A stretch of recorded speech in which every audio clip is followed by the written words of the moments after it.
하늘과 맞닿은 이곳, 해발 850m, 팔공산 관봉에는 머리에 갓을 쓴 인자한 모습의 돌부처님이 앉아 있습니다.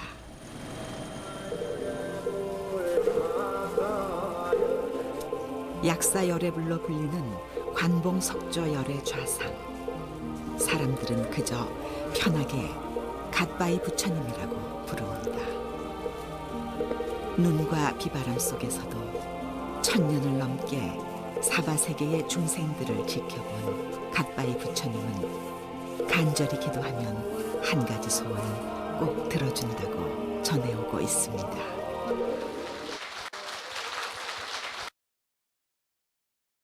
오늘은 여러분들께서 너무나 잘 아시는 팔공산, 이 팔공산은요, 잘 아시는 바와 같이 영남의 알프스 산입니다.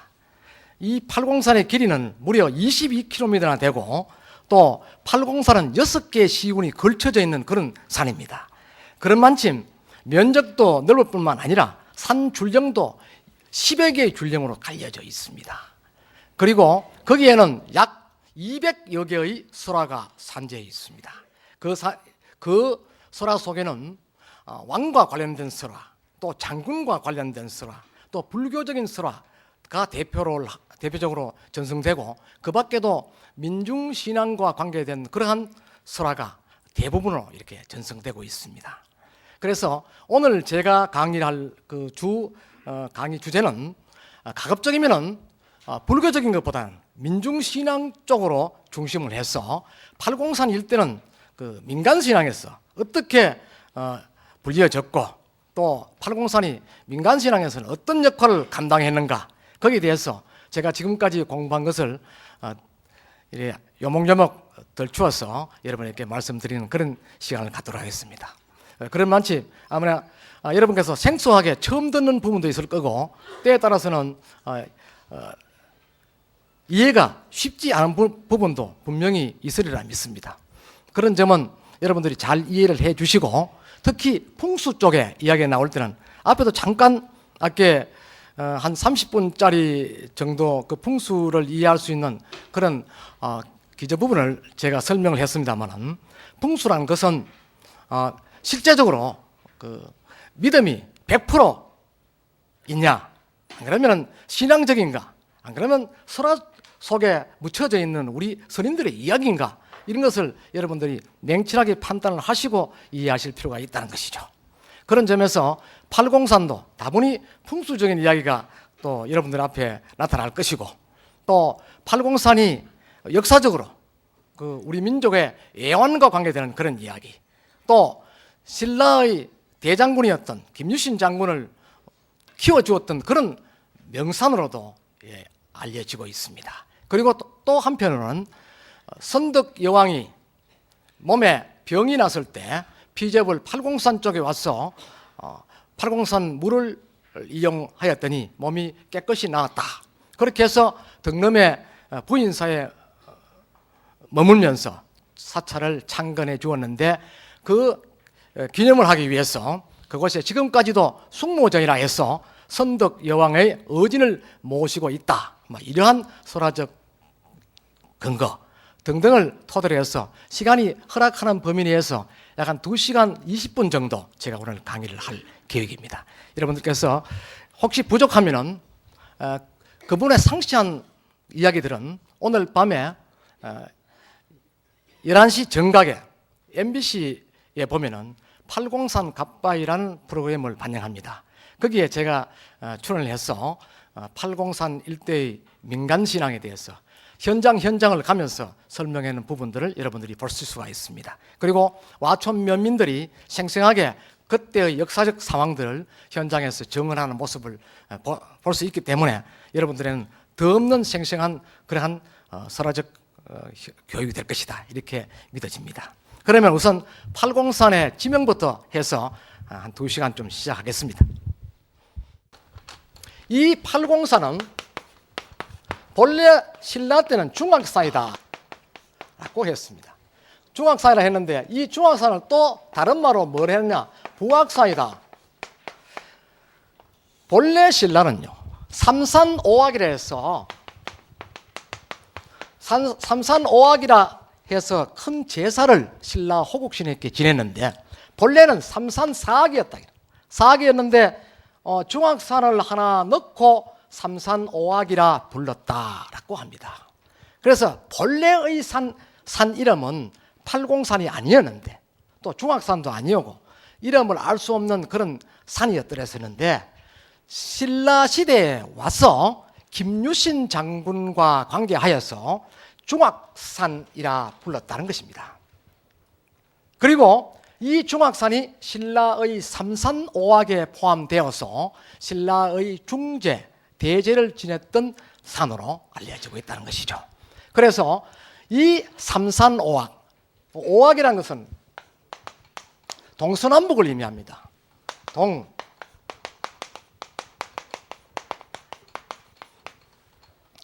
경사에도 보면 동부동, 서부동, 남부동, 북부동 이렇게 있죠. 그러면 또 중앙동이 있지 않습니까?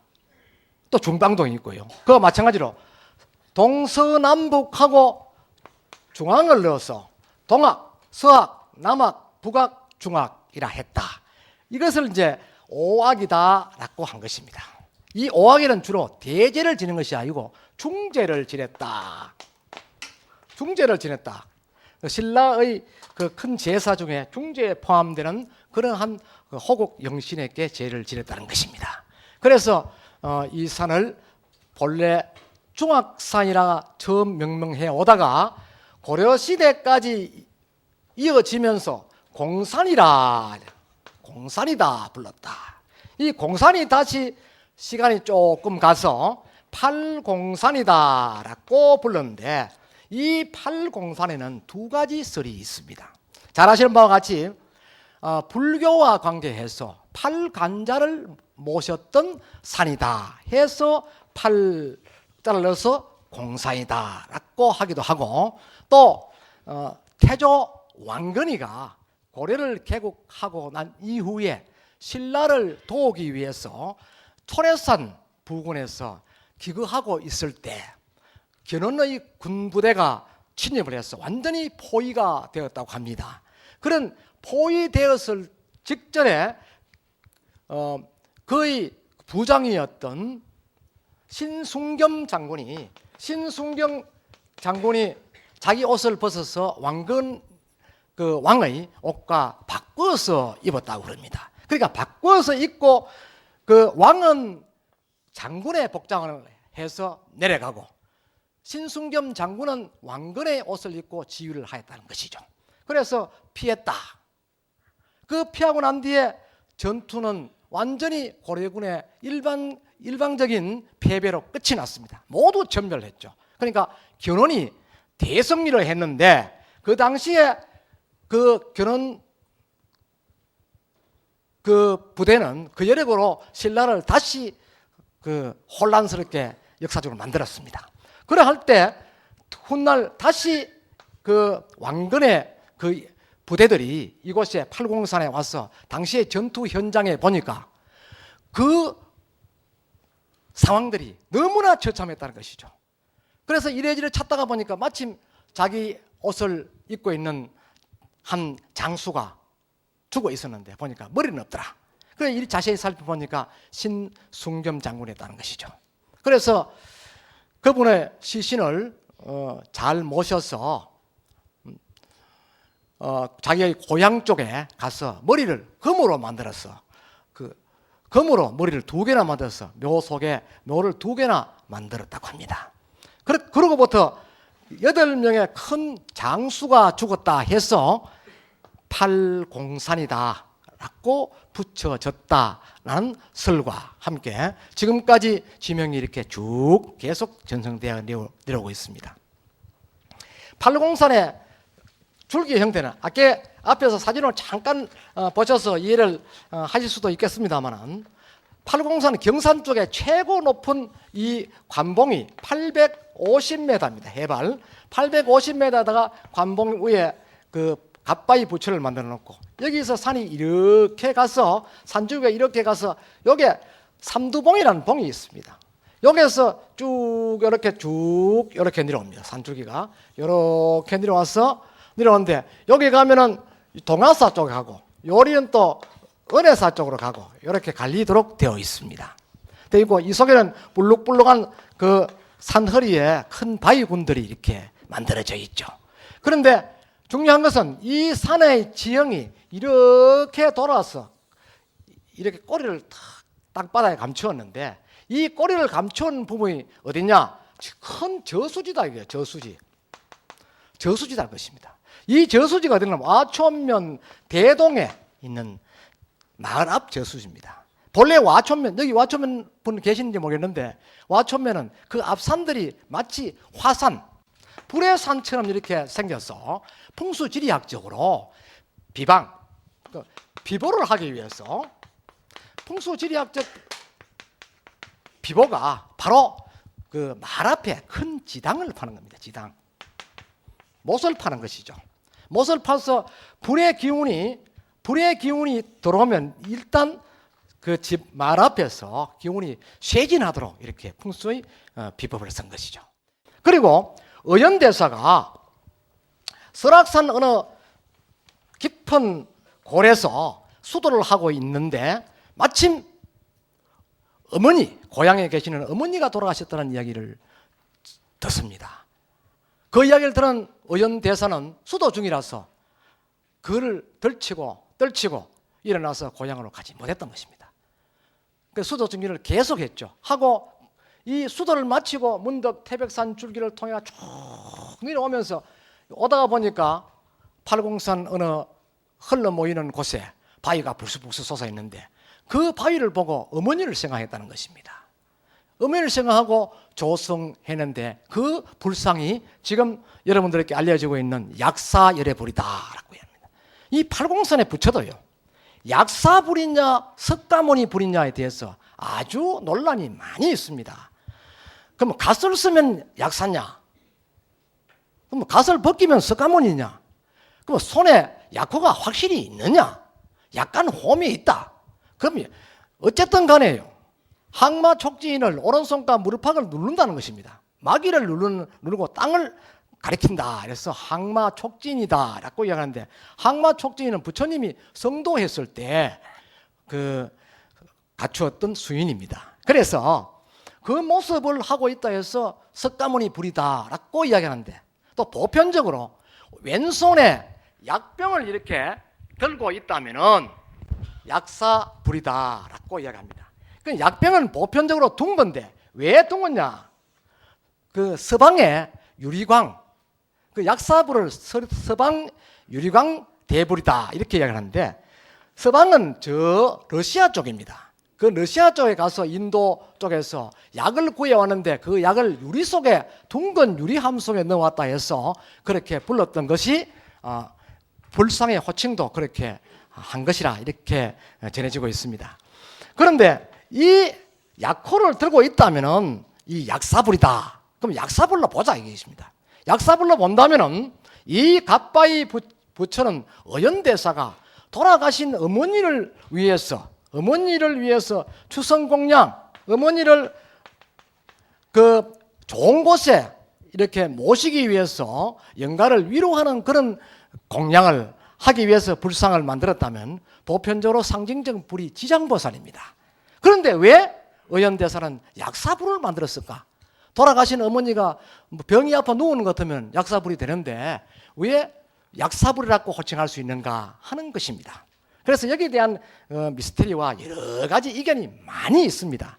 그러나 이게 왜 팔공산 일대에 있는 부처를 약사불이라 칭하느냐 하면은, 팔공산 일대에 여러분들 잘 아시는 바와 같이 동아사 통일대불과 더불어서 대웅진의 불상, 그 밖에 뒤에 있는 동봉의 불상 등등이 모두가 약사 수인을 하고 있는 그러한 불상입니다. 그래서 신라 이후에는 팔공산 일대를 약사 도량이다 이렇게 이야기했습니다. 그러니까 갓바위가 있는 그 불상도 동일한 그 형상에서 약사불이 맞지 않겠느냐 하는 것입니다.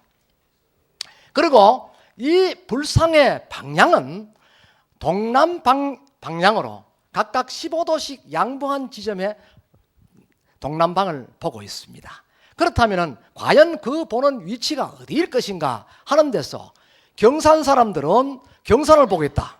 박물관장은 우리 경산 시립박물관을 보고 있다 라고 이야기하고, 여러분들은 여러분들대로 또 이야기를 하실 겁니다. 그러나 중요한 것은 동해를 응징하고 있다는 것이죠. 동해를 응징하면서 해를 보고 있다는 것입니다. 해를 보고 있다는 것이죠. 이와 같은 불상의 형태는요, 석굴암 본전불에서 여러분들이 볼 수가 있습니다. 지난번 제가 이 관계에 대해서 논문을 하나 쓴 적이 있는데 그와 크게 다를 바가 없습니다. 그런데 왜 약사불이 항마촉진을 하고 있을 것인가? 그렇다면 그 산아래에 있는 마귀는 도대체 누구이냐? 그럼 경산 사람이 마귀냐? 아니다 이지. 그러면 어디? 저 동해 건너편에 외구가 마귀일 것인가 하는 데서 학자들 간에 여러 가지 초점을 맞추고 있습니다. 그러나 어느 거 하나도 부처님 마음이기 때문에, 또 이 불상을 조성한 조형 예술가의 마음이기 때문에 정확한 것은 읽어낼 수 없는 것이 우리의 인간입니다. 그래서 일단 이 팔공산 줄기가 이렇게 해서 되어 있는데, 이 일대는 풍수 지리상에 물과 관계가 있다. 물과는 아주 깊은 관계가 있다는 것이죠. 팔공산 22km 전 줄령에 보면은 모두 약수라에서 물이 펑펑 쏟아지는 거죠. 물이 얼마나 힘이 센지요. 물을 수도로 틀어서 물을 딱 틀면 물은 처음 큰 그 양동이에 받으면 물 색깔이 막지 않습니다. 부엌게 나옵니다. 물살이 너무나 세서.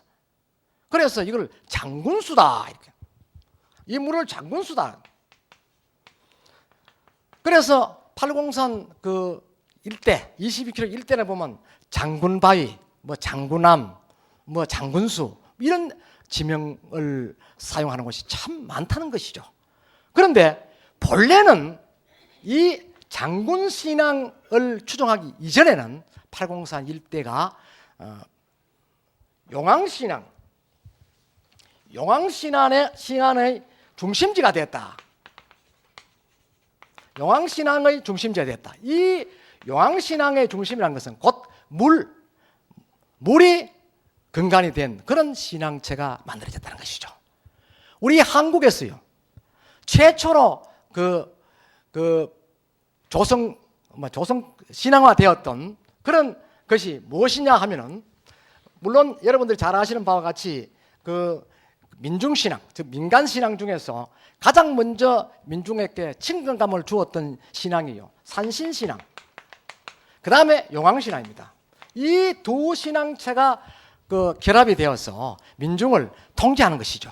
이래 할 때 중간에 부속적으로 나타나는 것이 이제 마을을 통제하는 마을신앙, 그 다음에 이 마을신앙 내에서 가신신앙, 집안의 신앙, 이렇게 해서 신앙체가 구성되게 되어 있습니다. 그런데 이 가신신앙에도 물이 있고, 마을신앙에도 물이 있고, 용왕신앙에도 물이 있고, 산신신앙에도 물을 가까이 한다는 것이죠. 풍수지리에서는요, 산과 물을 가지고 음양을 구분하는데, 풍수에서 산은 무엇이냐? 산은 항상 음을 상징합니다. 흐르는 물은 양이죠. 양을 상징한다. 그러면 풍수는 바람이 또 필요한데, 날려 들어오는 바람은 이것도 마이너스라는 것이죠.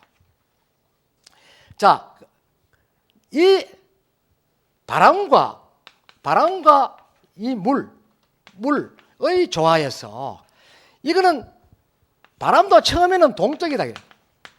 동적이고 물도 흐르니까 처음 동적이다. 그런데 여기 산은 뭐냐? 정적이다. 예, 정제해 있다는 것이죠.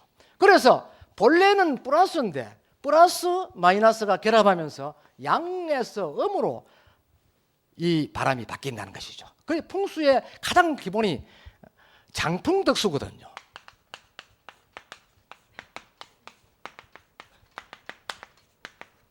장풍덕수라는 무엇이냐면, 바람은 끌어안고 감추고 물은 얻는다는 것입니다. 풍수에 물이 없으면 안 되고 바람이 없으면 안 됩니다. 그래서 집을 지어도, 양택에 집을 지어도 반드시 뒤에는 산이고 앞에는 물이 있어야 된다. 그러니까 물이 어떻게 들어오느냐?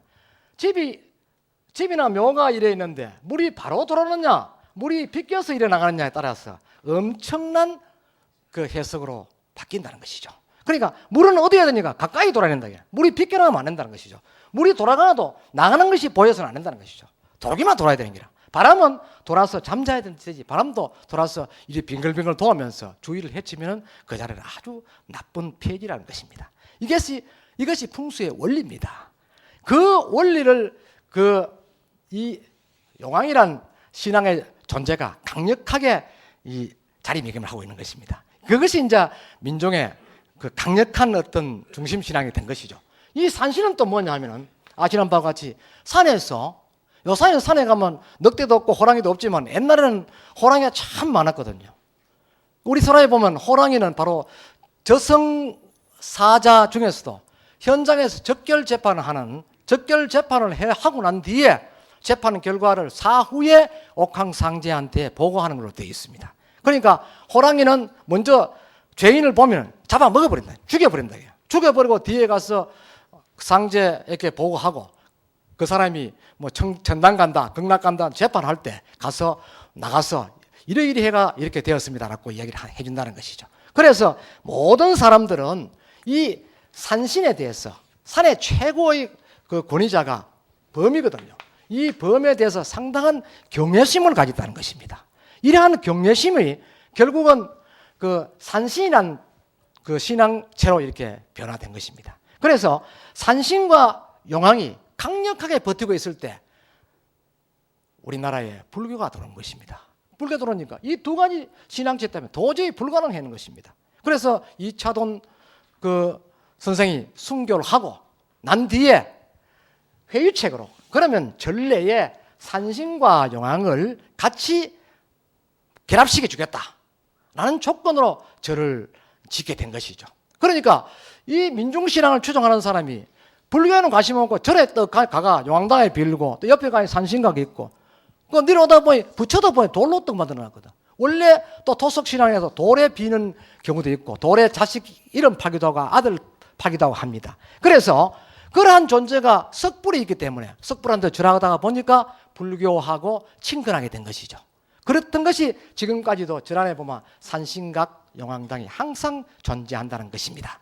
그런데 이 팔공산에는 1960년대, 70년대까지 엄청난 그 조그마한 암자, 요새 같은 허가 없는 암자, 무허가 암자들이 들을 수 있었습니다. 그리고 또 무속인들이 조그마한 톡을 지어놓고 수도한다고 저쪽에 동학산에 그 못지않는 그런 수도처가 되었던 곳입니다. 그러한 것을 1970년대 이후에 들어서 그 산 일대에 있는 모든 구조물들을 전부 다 철거하는 그러한 대대적인 작업을 하면서 전부 정리를 했죠.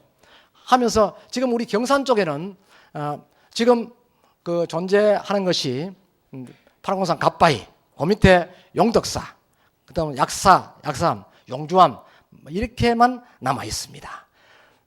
그 불상들도 상당한 순환을 겪으면서 그 지내왔기 때문에 거기에는 옛날 불상이 전혀 없습니다. 그런데 특이하게도 그 불상들이 있는 곳에 가면 모두가 물이 있다는 것입니다.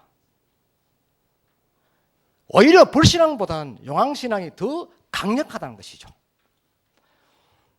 그 용덕사에 가면요, 물이 용왕당이라는 별도로 있습니다. 거기는 그 대웅전에 가서 기도하는 사람보다 용왕당에 기도하는 사람이 더 많다는 것입니다. 그리고 용주암이라는 건 산 꼭지에 있습니다. 그러나 그 꼭지에도 물이 새어 나오는 곳에 많은 사람들이 기도하러 온다는 것입니다. 그 밖에도 팔공산 주변에 있는 원효암, 천성암, 불굴사 이와 같은 그 암자 또는 사찰에서도 모두 물을 최고로 보는 신앙처로 지금까지도 모시고 있습니다. 예를 들면은 불굴사 뒤편에 가면요, 홍주암이라는 조그마한 암자가 바위 석굴 속에 이렇게 암자가 이렇게 만들어져 있습니다. 이게 홍주암인데, 홍주암 이쪽 이렇게 보면은 여기에 물이 또닥또닥 그런 데 있는데 보면 글을 이렇게 씁니다.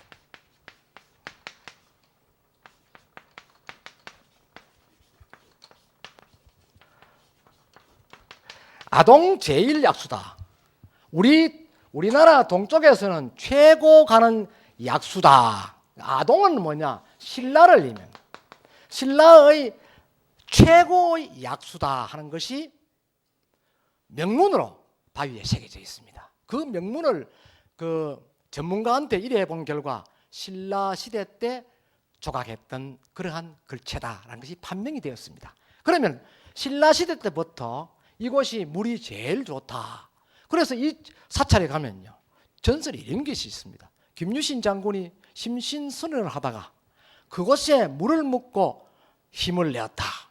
원효 대사도 그 밑에서 수도를 하였는데 그 물을 이용했다라는 그런 설화가 있습니다. 그래서 지금도요, 오늘 이 시간도 어제 백중 때쯤 되면은 사람들이 줄을 잇습니다. 그런데 특이하게도 이 아동 제1약수에는 가면은 머리가 조금 좋지 않은 사람들, 판단력이 좀 신찬한 사람들, 또 남을 많이 의심하는 사람들, 자기 판단이 옳지 못하는 정신계통의 질환이 있는 사람은 이곳에 와서 물을 마시면 좋아진다 라는 또 전설이 있죠. 이것은 전설적인 어떤 의미보다는 속설적인 의미를 가지고 있다는 것입니다. 그래서 이곳에는 지금까지도 많은 사람들이 있고, 또 거기에 보면 조금 밑에 약사불이 있습니다. 그 약사불이 있는, 약사불 부처가 고려시대 조선가 부처가 이렇게 머리가 가다나 귀가 가다나 이렇게 생긴 불상이 있습니다. 이 불상에도 이 산에 물이 많고 습기가 많아가요. 비가 한 2, 3일 전에 올라오면 이 부처 전체의 몸뚱이에서 습기가 꽉 쌓인다는 것이죠. 비가 많이 올 때는 마침 이 땀처럼 그 펑펑펑 솟아서 나 있다는 거죠. 볼록볼록볼록 똑똑 이래 여드름처럼 온몸에 나 있다는 것입니다. 그러면 비를 온다 해서 이 불상을 예측불이다, 예측불이다 이렇게 부르고 있습니다. 이런 것들은 바로 이 물과 불과, 불은 부처입니다. 부처와 옛부터 밀접한 관계를 두고 있으면서 팔공산 일대는 불교신앙이 정착되기 이전에 강력하게 용왕신앙이 대두되었다. 그러니까 이 팔공산 일대의 그 설화, 또 팔공산 일대의 불교, 이것을 훗날에는 지금 와서는 한 가지 소원이 이루어지는 것이다, 불상이 어떠하다 이렇게 이야기를 합니다만 1960년대까지는 팔공산이 와촌 면민들이 흉년에 또 비가 올 때 기우제를 지냈던 중요한 곳이다. 기우제는 보편적으로 산이 하늘과 가장 가까이 있는 곳에 기우제를 지냅니다. 왜 그러냐? 기우제는 기우제 지낸다. 기우제는 바로 물을 얻는다는 것인데 물을 주는 존재는 누구냐? 용이라는 것이죠. 용은 물을 제압하고 또 비를 오도록 하는 그런 존재로 나타나 있습니다. 용의 권능이 모두 45가지가 있는데 이 45가지 중에 용은 일반적으로 가장 앞서는 존재로 이렇게 등장을 합니다. 하지만은요, 신앙적 존재는 용은 용왕신앙이다. 또 그 불신앙의 수호신이다. 이렇게 평가를 하고 있습니다.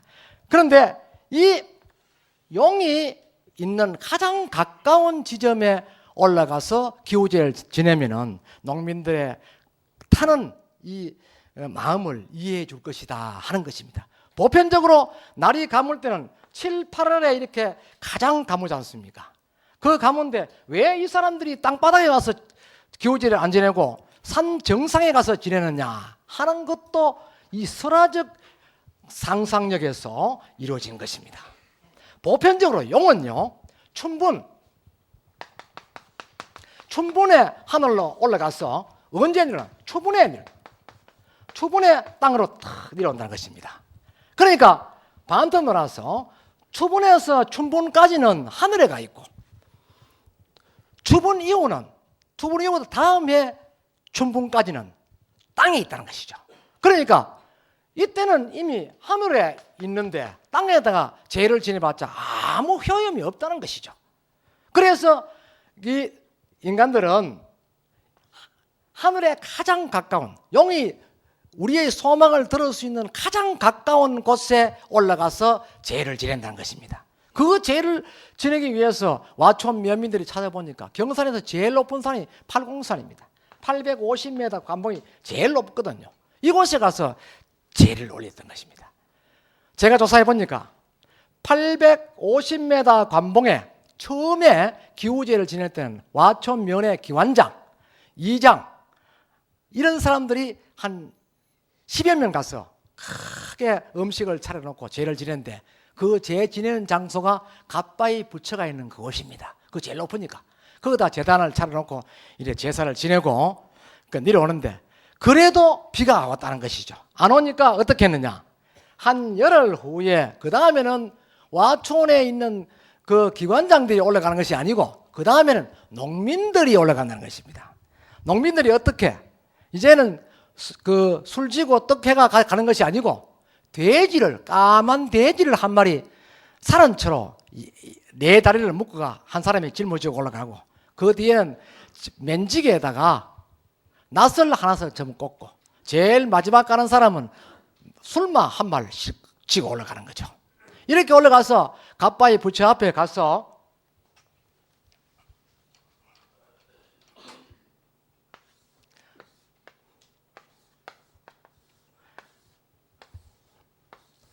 이 단호에다가 그 꿀꿀이 돼지를 이렇게 얹는 거죠. 배를 우러 하늘 오도록 해가 얹고는 나서로 가지고 한 사람이 배를 팍 찔러서 쫙 쨘다는 것입니다. 째니까 사람 되니까 꽉 하면서 가음을 들 거 아닙니까? 그럴 때 손을가 모두 피를 떠가지고 부처 몸에다가 막 붓는 거예요. 그랬더니 부처 몸에 온전히 피가 벌거이 묻어 있는 거예요.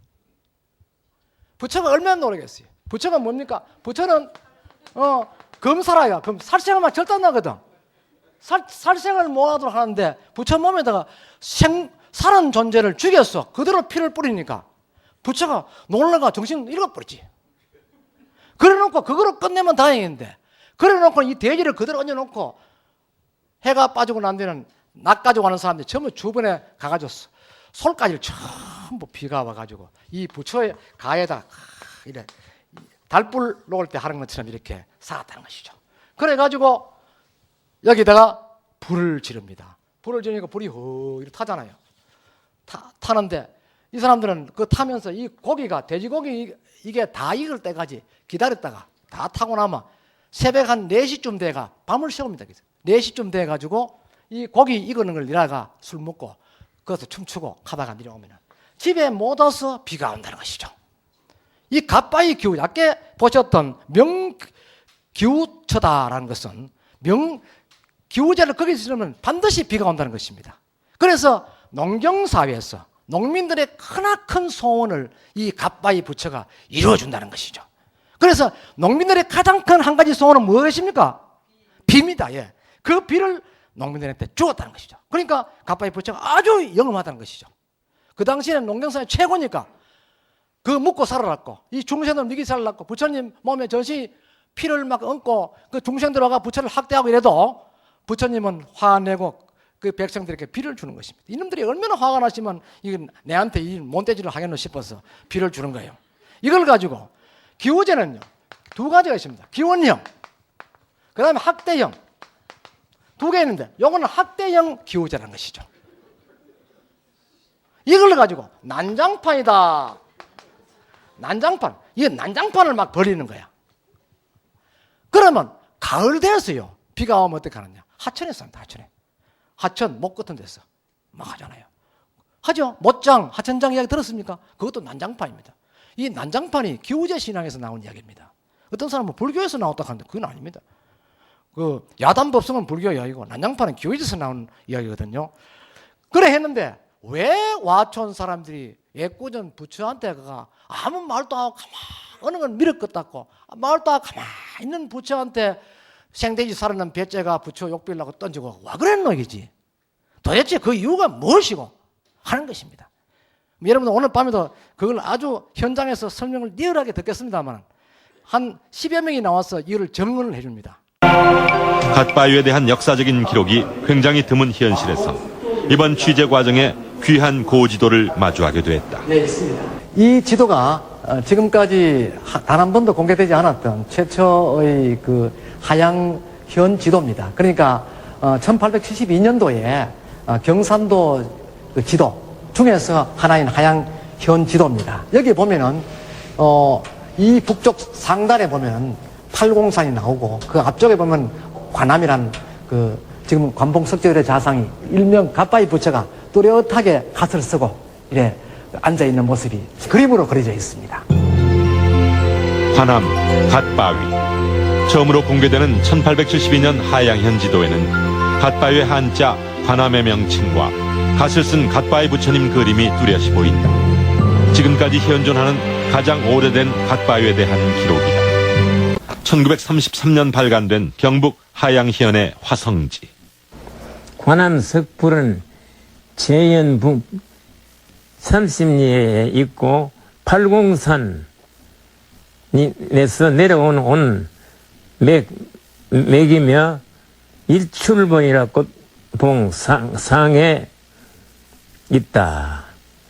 신라 선덕여왕 시에 써왔는 바 소립했고 제서 돌을 이고 또 갓과 같이 사람이 서가 있고 관암미륵 세층 관암미륵이라고 이렇게 했네. 세상에서 말하기로 관암미륵이라고 이래 말로 했는데 지금에 와서는 규제 지내는 그런 개념이 있다.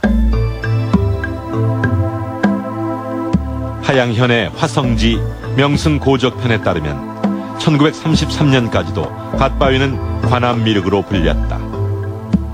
기우도복 첩유험. 특히 비 오기를 빌면 곧바로 효험이 나타나는 영험한 미륵으로 전해온다. 외정 때 동 단위로 동네 마중 날이 가면 올라가가지고 그래 뭐지 뭐 그럴 때는 재수도 없고 불로 나와가지고 그 실고 그랬어요. 미륵 앞에 그 실고 그랬어요. 나무가 숫답니까? 주로 숫갑이지요. 앞에 이렇게 쳐져놓고 불로 질러 놓으면 미륵 앞에 불이 안 탑니까? 미륵 얼굴 코로 실어 놓으면 그걸 씻기 위해 가지고 비를 내려온다. 비가 온다는 그런 속담이 있어가지고 그랬는가 봐요. 일제시대 때는 민간주도로 기우제를 지냈지만 광복 후에는 관주도로 기우제를 지냈다고 한다. 1955년에 동양대학을 갔습니다. 비가 와서 우리 동네 전부 다 술시설도 없고 전부 작화가 안 돼가지고 무지에 가자고 2주 전부터 그 회의를 했습니다. 회의가 올라가는데 신한 사람 많이 오기로 하고 그런 다음에 동양대 13개가 14개 갔습니다. 그러니까 올라가면 전부 모욕했습니다. 모욕 제기하고 무지를 잘 지냈습니다. 그 대지를 놓고 무지를 지냈는데 그 대지를 필요가 그 위에 부처님 아가가 그거 있어가지고 그래서 꾸부가 소가불 나가고 꾸부가 불러 놓고 이래 부처님 앞에 끄지고 소가불 놓고 화장을 하면 식은 누른다고 표도 늘고 이러면 식은 누른다고 비가 와봤다 이 말이 전설이 있습니다. 지르고라 저버가 늘었다 가니까 비가 좀 비바를 좀 들어요. 비바를 좀 들면 며칠 좀 동네가 있는데 마이가 불어가지고 물러먹은 게 돼버렸습니다. 그 지방사한테 절도 받고 배려도 많이 받았습니다. 갑바고 미륵님 약사이든지 봉사이든지 남의 다 무슨 모르거든. 그건 모르고 약사 갑바에 가면 아유 갑바 미륵님 공들어 가라 하거든. 농경시대 농민들이 가장 필요한 것은 물. 갓바위 부처님은 물이라는 하나의 큰 소원을 들어주는 기도처로서 한 가지 소원을 들어준다는 그 유래가 됐다. 농민들이 온몸에 부처에 피를 뿌려놓고 그 다음에 손가지를 비워와서 부처 몸 주변에 이제 감싸두고 불을 질렀습니다. 그러니까 마치 그 보름달에 그 달불놀이 하듯이 불을 태우니까 이 불상 주변이 모두 검게 타오르고 그 심지어 위에 있는 판석까지도 가열이 되어서 균열이 나고 이렇게 됐다는 것이죠. 그런데 설화적으로는 어떻게 또 해석이 되느냐 하면은 이 불상을 지키는 존재는 용이란 존재로 되어 있습니다. 불상을 수호하는 신은 용이거든요. 그러니까 용이 이 불상을 지켜줘야 하는데 인간이 불상을 자해해도 용이 보지 못했다는 것이죠. 훗날 불상 주변에 이 불상을 지켜주는 용신이 와서 또 보니까 자기가 지켜야 될 의무를 다하지 못했다는 것이죠. 그래서 비를 오도록 해서 불상을 깨끗이 씻어냈다. 그러므로 해서 반사이익적으로 농민들은 비를 얻을 수 있었다는 그러한 설화적 상상력이 이 속에 숨어 있습니다. 여기에 풍수설화적인 해석도 한 몫을 한다.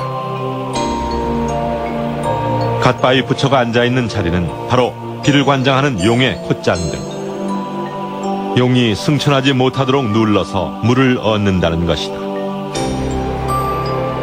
여기 갓바위에 위치하고 있는 이 주인은 거대한 용이 와촌 대동지에서 발원해서 이렇게 그 대안일 쪽으로 휘감고 있는 곳입니다. 제가 서 있는 이곳, 불상이 서 있는 이 자리는 용의 긴 콧등위 부위가 되고 있습니다.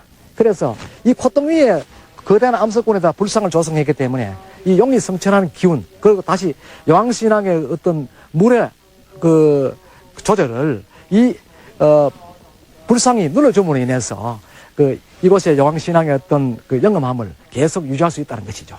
그러니까 거대한 용이 성천했다 하는 이 일대에는 물이 아주 풍부한 곳이고 예부터 용왕신앙이 성행하였던 그런 803 일대 용왕신앙의 본산이다 이렇게 말씀드릴 수가 있습니다. 그 현장을 내가 그랬다 자기 직접 해놓은 사람이 나와서 얘기해 줍니다. 지금 그 일을 직접 참여한 사람들이 보통 83살 이상입니다. 와촌에 지금 한 10여 명이 지금 살아 계시는데 대표적으로 와촌 그 노인회장을 했던 김종명 어르신네가 몸이 요새 많이 안 좋습니다만은 그 어른이 현장에 그 당시에 동장을 했대요. 23살 때인가 동장을 했는데 그때 참여해가지고 직접 버렸답니다. 그래서 이 난장판을 버리고 있는데 왜 그랬느냐? 이유가 있다.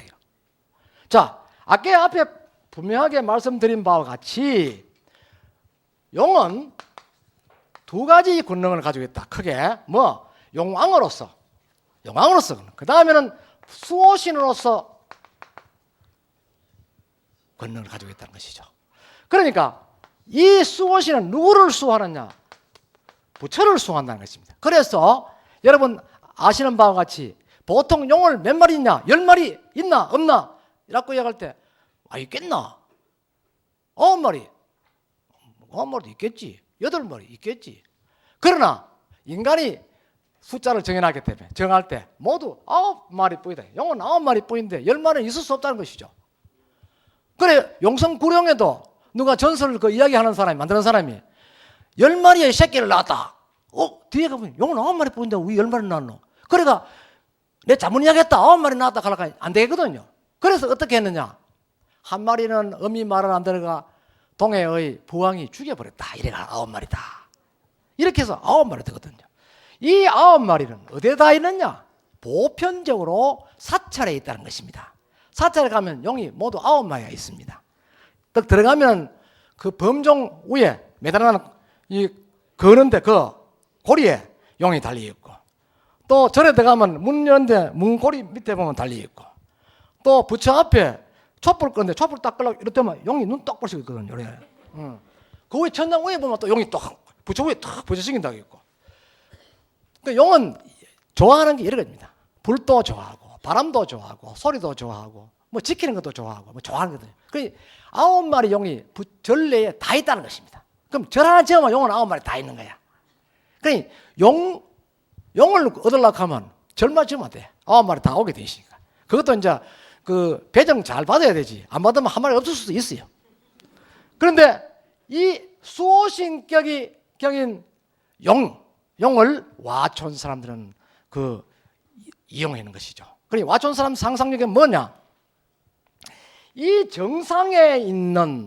정상에서 용왕에게 또 용에게 큰 제사를 지면 비를 오다 돌랐고 거의 막 울다시피 사정을 했는데도 비가 안 주니까 이제는 어떻게 했느냐? 지는 용을 통제하고 용을 꼼짝 모아도 하는 존재는 부처다 이라. 부처를 지키니까. 부처는 대통령이고 용은 뭐 비서실장, 경호실장밖에 안 되는 기라. 그러니까 이 부처를 위해 보면 진님이 안 하고 되겠나? 이렇게 한 것입니다. 그래서 부처를 새까마히 딱 태워보는 기라. 피를 벌게 묻혀놔고요. 용이 어디가 놀다가 휘바람 쏘도 부리면 구름 위에 가다 보니 어이구 지가 지켜야 될 부처가 새까마히 타붙거든. 이게 웬일이고 싶어 떡 일어나 보니 절단 나는 기라. 온몸에 피다 bun치가 부처 눈도 가만히 타가 부처 야 이놈아 내 꼬라지 한번 봐라 이렇게 하는 거야. 아이고 죄송합니다 감히 막 구름을 불러와가지고 소나기를 막 세리 누르는 게요. 소나기 누르니까 이 불상이 씻길 거 아닙니까? 그죠? 씻기면서 반사이익적으로 이쪽에 농토가 있는 농민들을 위해서 요 찌끄레기 비를 살살 얻는 기라. 얻어가 풍년 농사를 이룩했다는 것입니다. 이러한 자극형 기후제가요 전국적으로 많이 있습니다. 그러나 우리 그 와촌 갓바위처럼 부처를 직접 위해해서 그 기후제를 지냈던 경우는 전국에 유일합니다. 그래서 이 독창성 있는 기후제 신앙체다 이렇게 이야기를 하고 있죠. 그리고 여기에 있는 판석이요. 판석이 이렇게 돼가지고 요 폭이 1m 80입니다. 1m 8 판석이 본래는 여기 팔각으로 딱 돼 있어요.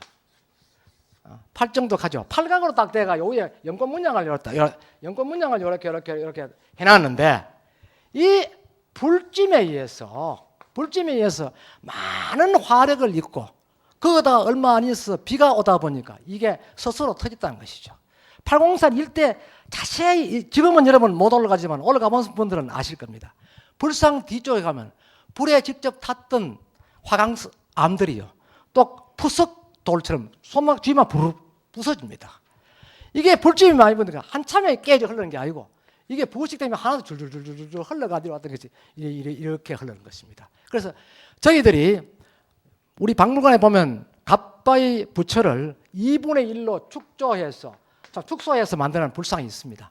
그 불상을 만들면서 그대로 3D로 촬영을 했는데 보니까 이것이 인위적으로 깨는 것이 아니고 자연적 상황에 의해서 하나씩 이게 붕화작용 또는 외부의 압력을 입어서 부서져서 흘렀다는 것입니다. 그렇기 때문에 이 1m 파석짜리 돌이 늘 찌지 않고 한 개서 그러니까 지붕비에 밑에 바위 뚫는 식으로 그러니까 하나씩 흐르니까 어떻습니까? 이 돌이 넘어지지 않는 것이죠. 이러한 유리컵에다가 뚜껑이를 한 마리 떡 넣어가지고 맹물 일어나가 램프에 불을 떡에 붙여놓으면 불이 이게 당장 100도 되는데 뚜껑이를 넣으면 당장 저거보다 뛰어나 버리겠죠. 그런데 찬물에 닿다가 서서히 덮으면 뚜껑이가 모욕하는 기분으로 아이고 시원딱하다 죽는 거야. 그와 마찬가지로 이것도 서서히 흘렀다는 것입니다. 서서히 흘리니까 이 자체가 마멸되는 걸 몰랐다는 것이죠. 중요한 것이 이것이 아니고 와촌 면민들이 어떻게 이러한 설화적 상상력을 하게 되었나 하는 것입니다. 이 모두는 와촌 사람들이 자기가 대를 이렇게 계속 살아오면서 팔공산 일대가 물과 관계되는 그런 신앙체였다는 것을 인정했기 때문에 이 용왕에 대한 도전도 해보고 달래도 보고 이렇게 한 것입니다. 해왔던 것이 이 갓바위를 통해서 비를 얻을 수 있었다는 것이죠. 그런데 지금은 이제 어떻습니까? 전부 밭 다 만들어보고 집 다 져보니까 농이 없잖아. 물이 필요 없죠? 없으니 어떻게 합니까?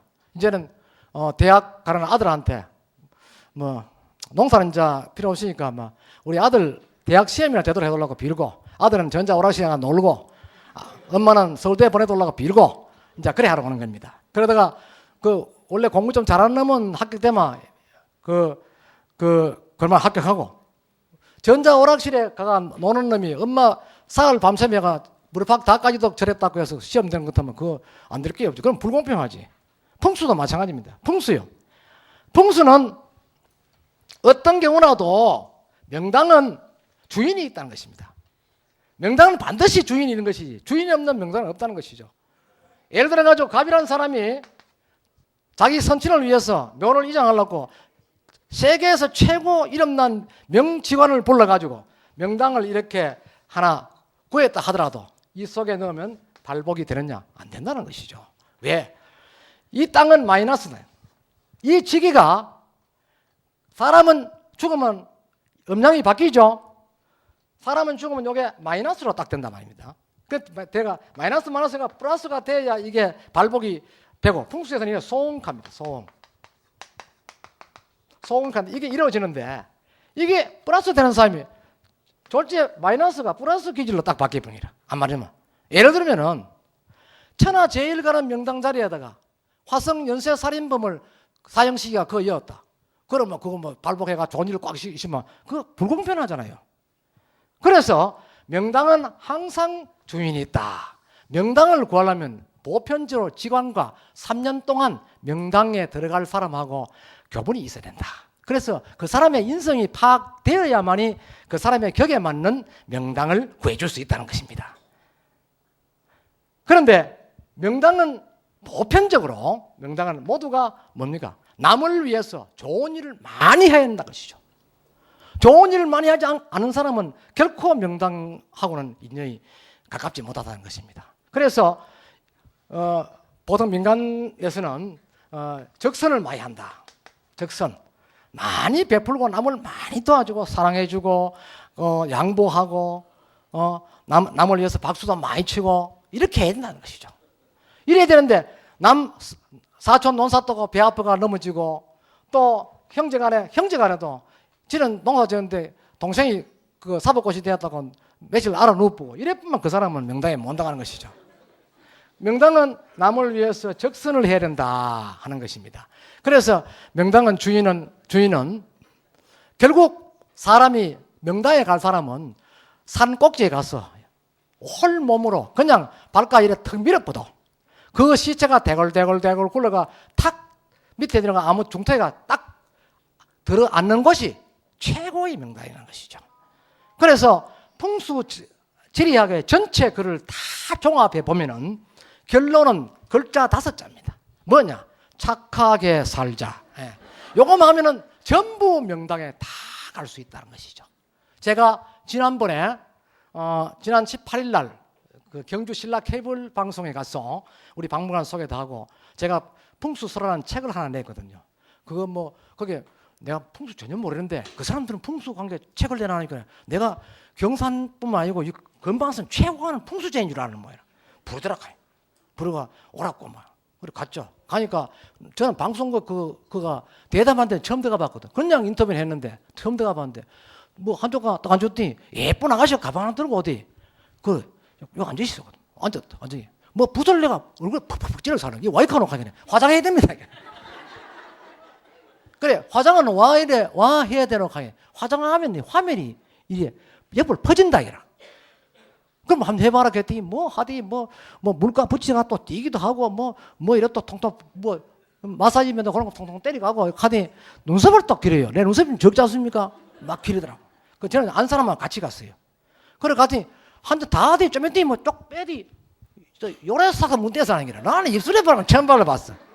입술터가 하얀 거 그 문대는 걸 발라봤는데 감정이 이상합니다. 이래한데 얼굴 쳐다보면 아가씨도 이쁘지. 이래 다 기분에 내가 이 중성되나 싶은 말이야.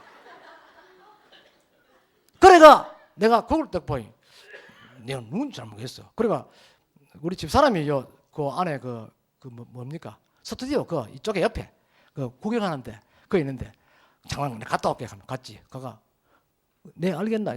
누구세요? 그래 화장을 했습니다. 화장을 하고 했는데 거기서 이제 풍수에 대해서 묻더라고. 묻는데 뭐 내 아는 대로 풍수 설하니까 이야기를 쭉 했어요. 하니까 그래 관장님이 풍수에 대해서 전문가이니까 깜짝 놀랐어. 나 아이락 할 수는 없지. 방송이라 아이락 하면 큰일 나거든. 그냥 내가 가만히 있었어. 얘 개뿔 이 맞다 않겠나 하면 가만히 있었어. 가만히 있으니까. 그런데, 그러면 경산 전체는 풍수 지리 학으로 봐서는 어떠십니까? 그 내가 경산은 명당이다 아니다. 그걸 이야기를 내가 잘 못하잖아요. 그래서 이렇게 했지. 반문을 했습니다. 경산에 어떻게 해서 원효대사, 설총선생 이런 것 같은 그런 훌륭한 인물이 태어났겠노. 그리고 대학이, 전국에 있던 대학이 영 미치다시피 뛰쳐 돌아가 경산에서 다 자리 잡았겠노. 공장이 1300개나 되는데 와 돌았겠노. 한번 봐라. 뭔가 좋아하는 돌았겠노. 돈벌이 되고 뭐 이거 되니까 돌았겠나 이라. 그런데 내가 왜 그래 돌았는가 참 고민을 했다 기라. 나도 이 글을 쓰면서 고민을 했는데 자세히 살펴보니 이유가 있더라. 경산의 최동국이 뭡니까? 구룡산입니다. 그죠? 구룡산. 구룡산을 통해서 이렇게 산쪽에 이렇게 좌측입니다. 그죠? 좌측에.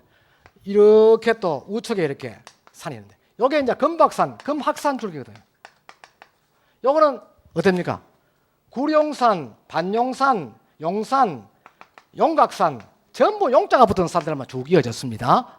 그러니까 말 그대로 좌측용 우백호라. 백호인데 구룡산에서 발원하는 물줄기가 쭉 이렇게 흐르는 거야. 어디? 이게 뭐고? 오목천이야. 오목천에 물이 흐르고 이 전체 균형을 흐트러지지 않도록 잘 아까 비보했는데 비보를 해주는 게 뭡니까? 요리 딱 남천천이 또 짜르르 하는 거야. 요전은 또 금호강이 짜르르 흐르니까 요걸 몽땅 감싸주는 그러한 것이고 요 풍수에 쭉 내려오는 요게 내용이거든.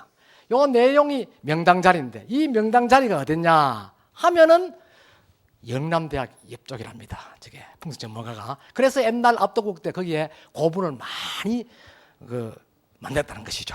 최고의 명당자리다라고 이야기합니다. 그러니까 여기가 바로 명당지지다. 그래서 양 테두리에 원만한 균형 있는 비보가 되어 있고 그러한 곳이기 때문에 경산은 훌륭한 인재가 나왔고 또 대학이 많고 그러니까 그 속에 사는 우리 25만 시민이 늘 웃는다기라 늘 박수치고 웃고 이런다는 것이죠. 그러니까 모두 행복하다는 것이죠. 행복하다면은 그것이 명당이라는 것입니다. 대한민국에서 이와 같은 지형을 갖추고 가장 행복함을 느끼고 사는 곳이 있으면 나보라겠어. 그 아나운서가 잘 모르는 모양이래요. 그래 싹 50이다. 그래. 그럼 운다는 것은 긍정적인 걸 의미하거든요. 그래서 그러니까 이것이 명당이다. 그럼 영천청들은 어떠노? 그 경산 덕을 많이 보죠. 이렇게 얘기했지. 그것도 상세하게 하면 탈로나 버리. 많이 보지. 이렇게 하고 넘어갔는데 결국 이제 내가 거기 가서 풍수는 아무것도 모르는 내가 풍수에 또 마치 대가처럼 이렇게 대접을 받았습니다. 그러니까 저 아버지 산수도 막 묻고 나는데 그건 뒤에 내한테 못 들었겠어요. 오만 그거 막 사정해야 돼 이제 오만 잠됐다고. 그런데 이 그 경산의 이 지형 이 자체가요. 이 팔공산이란 이 거대한 용왕신앙 신앙의 덕을 입지 않을 수가 없었다는 것이죠. 그러니까 이 용의 어떤 그 영역은 물과 관계된 곳에 전부 다 뻗쳐져 있다는 것입니다. 있어서 이 경산 일대에서 북쪽을 비보해주는 이 팔공산은 곧 앞에 있는 경산 전역의 물난리를 조정해준다는 것입니다. 다시 말하면 용왕이 너무 물에 대한 피해가 없도록 적절하게 적절하게 조정 아니면 부처 태워 보거든. 그러니까 함흥도 아직까지 태풍 살아올 때도 경산의 피해가 제일 적었지 않습니까? 그 이후도 비 때문에 피해 있습니까? 간혹 가다가 암양 신월독에 대추 좀 떨어졌지만 그 신월독에 대추 몇 개 떨어지면 다른 지방엔 제주 나무채로 다 자빠르죠. 그 정도 살콤 만마비해 주는 기라. 영 안 예쁘면 안 되거든. 약간 해줘야 다른 지역에 봐도 그럼 하나도 안 하고 그런 것보다 너도 안 그랬나? 약간 만마비해. 그래서 이런 팔공산 일대의 용왕신앙체가 결국 경산 전체의 풍우를 조절해주고 제압한다 하는 것입니다. 경산 전체예요. 용과 관련된 지명이요. 몇 개 있느냐? 74개수가 있습니다. 내가 조사한 바에 의하면. 그러면 이 74개수 중에 가장 많은 그 지명이 많이 분포되어 있는 지역이 오목천입니다. 오목천의 마지막 부분, 저 암양 용암온천, 온천에도 용자 붙었죠? 용암온천 앞에 그 계곡에 가면 다리 쭉, 지금 하천 복판에 다리 나는데 거기가 삼룡간입니다. 삼룡간. 용이 3마리 있었대요. 용이 3마리가 이 다리 지금 있는데 여기에 용이 3마리가 사는 거야. 3마리 사니까 용이 자기 영역을 안 갈라주니까 늘 싸우는 거라. 그럼 밑에 위에 물이 내려오니까 어마마 이게 저거들의 적기라고 서로 싸우다 보면 물이 매 넘치는 기라. 넘쳐 흘러가 밖으로 나가는 기라. 그래서 이게 뭐고 물띠미 아닙니까? 물띠미. 물띠미 가는데 요 사이에는 물이 안 넘죠? 왜 안 넘노? 뒤에 요걸 아는 용암동에 있는 유명한 풍수한 사람이 가만 보니 용이 씨발 놓는데 이게 저기에 싸움부터 난리 났거든. 그래가 요걸 조금 올려가지고 요쪽에서 물려오는 계곡이 있고 요쪽 물려오는 계곡이 있고 이랬는데 하나씩 갈라져요. 요거는 1용, 요거는 2용, 요거는 3용 갈라줘요. 그래가 3용, 그 지명이 3용가입니다. 갈라주고 난 뒤부터는 물띠미 금방 그 명운탕 끓이 묵던 사람이 쫄딱망이가 이사가 없었어. 안 되지. 물이 넘고 뭐 고기가 내 올라오고 이랬는데 망 없었어. 그러니까 이게 물띠미입니다. 전국에 물뜸, 뭐 물띠미 가는 것은 저희 물이 범람했던 것이고 물이 소처럼 많이 돌았던 것을 물뜸이라고 이렇게 얘기를 하죠. 그런데 보편적으로 물뜸이라 물띠미다 이런 지명이 있는 데는 다 전설이 있습니다. 뭐 용이 있었다. 용은 모든 동물, 이 세상에서 가장 뛰어난 동물 48개를 동물을 갖다 놓고 가장 우수한 놈만 부분만 뽑아가 지 몸에다 갖다 붙입니다. 뿔떡보이 녹용 좋거든. 녹용하는 사슴 뿔 탁 갖다 붙이고. 그 다음에 눈 딱방에 독수리는 무섭거든. 독수리는 갖다 놔. 발 또 뭐 매발 이런 식으로 해가지고 전부 좋은 것만 갖다 놨는데 거기에 24가지 걸 다 갖다 붙이는 거라. 그 용은 이제 하면서 행차하면 폼자가 샥 이래 나가는 거죠. 나가는데 하면은 그 하늘까지 너무 올라가 버려. 하늘까지 있다가 옥황상제 앞에 쏙 지나가는데 떡보이 거울 하나면 거울인데 지금 몸뚱이가 떡비행이라. 이게 사실은 업경대인데 시기라면 멋있거든. 싹 한번 갖다 빠꾸야 싹 이러면 한번 눈만 딱 빈데 눈 깜짝깜짝하다 우뚝 떠이 그래. 용이 거기서 뻘떡 잡아라 잡았어. 다른 건 다 A급으로 잘 만들었는데 한 군데가 먼저 하면 실패자인기라. 뭔가 코라 코. 용 코가 이래 생긴기라. 돼지코를 갖다 붙여버려요. 그게 도대체 이 짐승이 어디 사는 짐승인데 내 꼬라지를 이면 넣어가면서 지금 띠내밀 불 수도 없고 그러니까 막 날다니면 막 눈에 불쏘가 이래 막 번개불을 막 튕겨가면 다녀보니까 저 산기슭에 쪼매는 게 한 마리 꼴꼴꼴 그림이 국수지 사거든. 보니 돼지인기라. 그러니까 용은 돼지를 싫어한다는 것입니다. 자, 여러분 궁합을 볼 때도요. 궁합에도 궁합도 돼지띠하고 용띠는 상극입니다. 그죠? 절대 안 된다는 것이죠. 꿈도요. 꿈에 용꿈 꾸면 조심하면 안 조심입니까? 좋죠? 돼지띠가 있는 사람 용꿈 꾸면 그에 뜨는 사고 납니다. 용꿈이라고 다 좋은 것이 아니고 용꿈도 자기의 띠동물과 맞는 꿈을 꿔야 된다는 것이죠. 그래야만이 이게 좋은 결과가 나오는 것이죠. 그러니 함부로 돼지 꿈은 용을 아니 멀리 해야 됩니다. 용자 근바도 가면 안 됩니다. 동네에도 용자 붙은 데 가면 안 돼. 그 친구도 용자 이름 있는 사람한테 가면 안 돼. 악수하지 마라. 큰일 난대. 요새 되면 대만 인플루엔자 걸려버려요. 절대 가면 안 돼요. 그리고 우리가 이 용과 관계에서 용은 아까 물이라 했는데 물과 관계에서 뭐 용은 그렇게 좋은 우리의 민중신앙체인데 왜 용에 대해 가지고 여러 가지 말들이 많았냐? 그렇다면 이 물이 우리의 인체 밑으로 흘러간다면 어떻게 되느냐? 병이 걸린다. 병이 걸리기나 죽기나 두 개 한다. 그러니까 풍수지리 하는 사람들 뭔가 하면 수맥이다. 수맥이 지나가면 대만 죽어본다. 암 걸리 죽는다. 암 걸리면 전부 다 수맥 다 그런 집에 살아는 뭐이지. 미국 가서 사는 사람들 오늘 장례에는 그 이쁜 그 아가씨 그거 보세요. 그 사람 어디 물 위에 살아가 암 걸리십니까? 그런데 그건 이 수맥하는 사람들이 만들어내집니다. 뭐 이상한 들고 들고 이렇게 나도 들고 가니까 버려지고 오버려지고 다 합니다. 하는데 뭐 추면대는 들고 이래 뭐한데 지가 흔들면 흔들리고 가만히 있으면 가만히 있는 게지. 지 흔들다가 내 뒤면 안 흔들리는데 뭐 다 흔들려야지 이시마 기계가 흔들리는 것만. 그러니 이 숙련되고 도가 있는 사람만 지 도 그리 있으면 뭐라고 이거 하노 높은하지. 저기 장관들 많이 빚을 때 장관 아프지. 그러니 믿음이 없다는 것입니다. 우리 민중신앙에서는요, 물은 뭡니까? 한 제한된 구역 내입니까? 전체 지역입니까? 우리 김성환 선생님도 용에 대한 이야기를 많이 듣고 가시는데 고맙습니다. 예. 이 물은요, 전국적입니다. 전국적이니까 지구 전체에 물이 다 흐른다는 것이죠. 물이 흐른다 하면 지구가 멸망합니다. 그런데 수맥이 있으니까 그 사람 죽는다. 그건 어불성설이지. 우리 옛날에 그 선조들 중에서요, 어머니들은 어떻게 하느냐?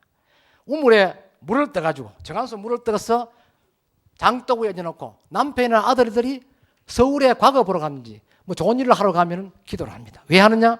물을 떠놓고 하거든요. 내 우물 속에 있는 물을 용왕의 일부를 진체 일부를 떠올려서 용왕에게 비는 겁니다. 용왕님 도와주셔서 가지만 참물님 도와주셔서 소리 나거든. 그 도와주셔서 가고 우리 서방님 시험 꼭 합격하도록 해주셔서. 그러면 용왕이 와 합격해 돌락하노. 그 와 무십니까? 가겠지, 그죠? 그 이제 지 졸랐고 이제 용왕한테 사정하는 거야. 보편적으로 용왕한테 이제 비는 건 여러 가지가 많습니다. 기원하는데 그 영험이 있다는 것이죠. 왜 있느냐? 여기에서 A라는 지점에서 물 떠놓고 비면은 서울의 B라는 지점에 땅바닥에 앉아가지고 서방이나 아들이 시험 치는데 이 흙 속의 수분을 통해 가지고 용의 어떤 기가 그대로 올라온다는 것이죠. 그런 것을 의도적으로 생각해서 우리의 어머니들은 정한수를 통해서 빌었다는 것입니다. 우리 소설이나 설화뿐만 아니라 소설이나 시 속에서도요. 냇물이 강이 이랬는데 나무로가 이래 다리를 나가십니다. 그죠? 물이 이래 흘러가잖아요. 흘러가는데 그 냇가입니다. 냇가 위에 누이하고 이래 앉아가 돌 떠님이 뭐 누나의 손등을 간지러 주는 그 동료도 있죠. 그와 마찬가지로 저도 촌에 살았습니다. 여기 다 걸터 앉아가지고요. 물고기 가는 거 보고 이러면 잠들어 봅니다. 너무 편해가지고. 근데 이 수맥 물 흐르는데 그러면 더 좁아야지. 멀쩡하잖아요. 더 기분 좋잖아요. 그러고 물이 이렇게 흐름이 이렇게 돼 있습니다. 그죠? 땅은 이렇게 돼 있는데 요게 땅 파면 물이 한참 파야 물이 나오죠. 요거 파면 바로 물이 나오는 거예요. 물이 흐르는 게 일찍으로 흐르기 때문에. 그럼 요거 파면 또 요만치 그래 되고. 그러니까 물은 전반적으로 다 흐르는데 여기 있냐에 따라서 문제가 생긴다는 것이죠. 팔공산 일대에 우리 옛날에 경산 사다가 서울 살았던 한 그 어른이 아주 서울서 크게 출세를 한 사람입니다. 크게 출세한 사람입니다. 이야기하면 누군지 아실 겁니다. 한 분이 그 산소 갈 때마다 늘 이제 마음에 찝찝한 게 있는 거야. 왜? 산소 가면 할머니 산소 금방 가면 그냥 들어가다 가면 장경이 다 버리는 거라. 물이 내 찍찍하게 있는 거예요. 그래서 늘 그 시자가 8,000원 주고 사는 돗자리 그 깔아놓고 저라고 또 씻기 싫어 레벨에 보고 이제 밑에 레벨에 보고 가고 이래 했는데 이 양반이 늘 다니면서 서울에 가면 풍수들을 오고 이러면 이야기를 하는 거라. 우리 할머니 산소는 물이 많아가 뭐 어떻고 저떻고 뭐 다리는 물명단이라 하는데 물이 난다 하니 풍수 뚝 듣더니 그럼 큰일 난다 이라. 당신이 지금까지 그 배실에 왜 있노? 내가 같이 한번 가보자 이래. 그래 같이 왔어요. 같이 와서 그 현장을 보더니 이거 지금까지 당신 살아내는 게 참 큰 다행이다. 천원인 줄 알아요. 그래 지금부터는 이제 화를 잊게 돼 있으니까 빨리 이장해야 된다. 그래가 그 사람 말 듣고 이장을 했습니다. 이장하려고 땅을 파는데 산소가 이렇게 되어 있는데 땅을 이래 이제 물이 기하 이래 있죠. 바닥이 다 이런데 땅을 탁 파니 좀에 걷어보니 허리 포한 거라. 더 파니까 팔수록 더 보하는 거야. 요 밑에 딱 파니까 관이 딱 나오는데 시신이 그대로 노라이 또 문지 사이링만 들어 딱 쌓이거든. 그런데 위에 관을 탁 여니 그래. 김이 퍽 나더니 싹 좀 사그러져 버려. 그래가 풍수가 저 아들 말로 시급해 보는 기라. 오판에 있죠. 오진이라 오진. 그래가 풍수는 할 말이 없어가 이거는 묘를 쓰는 게 아니고 화장해야 되겠습니다. 산에 묘의 풍수가 묘를 이장하면서 화장해서 가는 건 바로 그런 뜻입니다. 자기가 막상 한번 해보니까 이거 잘못 봤거든. 그럼 화장하래. 자기가 점쟁이라면 자기가 벌 받거든. 그래 화장해. 그럼 후손도 뭣도 모르고 화장해보니. 그러고부터 이 양반이 고위공직자를 했다가 낭만을 했다. 또 고산 옥수에 학사입니다. 학이 쭉에 주둥이 이래 내밀는데 여기에 강물이 흐르는데 성암산 일대 제일압섬인데 밑에 거리 큰 불이 나가지고 이 부위가 다 타버렸습니다. 여기에 묘를 딱 가족 묘가 있었는데 이 옥수에 그 웃동네 사는 사람들이 여기에 염소 매놓고 소 매놓고 늘 놀고 또 올라가 미끄럼 타고 이러냐. 그래도 주인 그 관리인들은 절대로 나무리지 않는 거예요. 왜 그러냐면 이 풍수 지리상에 보면 여기가 현북하거든. 제 이야기는 너무 믿지는 마십시오. 이 풍수 너무 믿으면 큰일 납니다. 어디가 대구 가서 풍수에 대한 강의를 2시간 해줬더니만 그 사람들이 천주교도 강의해달라. 어디도 강의하라고. 내가 거제에서 난 풍수 전혀 모르다 했어요. 그리고 어떤 사람 빠져가지고 내한테 전화가 한 봐달라고 해서 내가 참 애를 먹었습니다. 그런데 현국농 가는 거면 어떤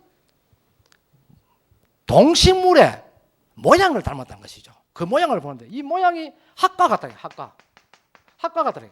학인데 학 주둥이 보이고 요 앞에 물이 흐르니까 학이 물을 물어 툭 나왔는데 물만 먹는 게 아니고 그 밑에 묘도 있고 아도 오고 염소 미기 먹거리 천기 입만 벌리면 입에 들어가는 기라. 그러니까 늘 이거로 인해 가지고 이 후손들은 복을 얻는다는 것이죠. 그런데 이게 홀라당 타부신이 어디 되십니까? 다 사라져 버린 기라. 그러고 아시죠? 누 상선이 알죠? 그분이 돌아가셨습니다. 그분도 고위공직자로 계시는데 돌아가셨습니다. 이건 우연히 일치겠지만은 이 풍수는 이런 것 가지고 큰 소리를 친다는 것이죠. 그러니까 현국노입니다. 예를 들어 가지고 현국노인데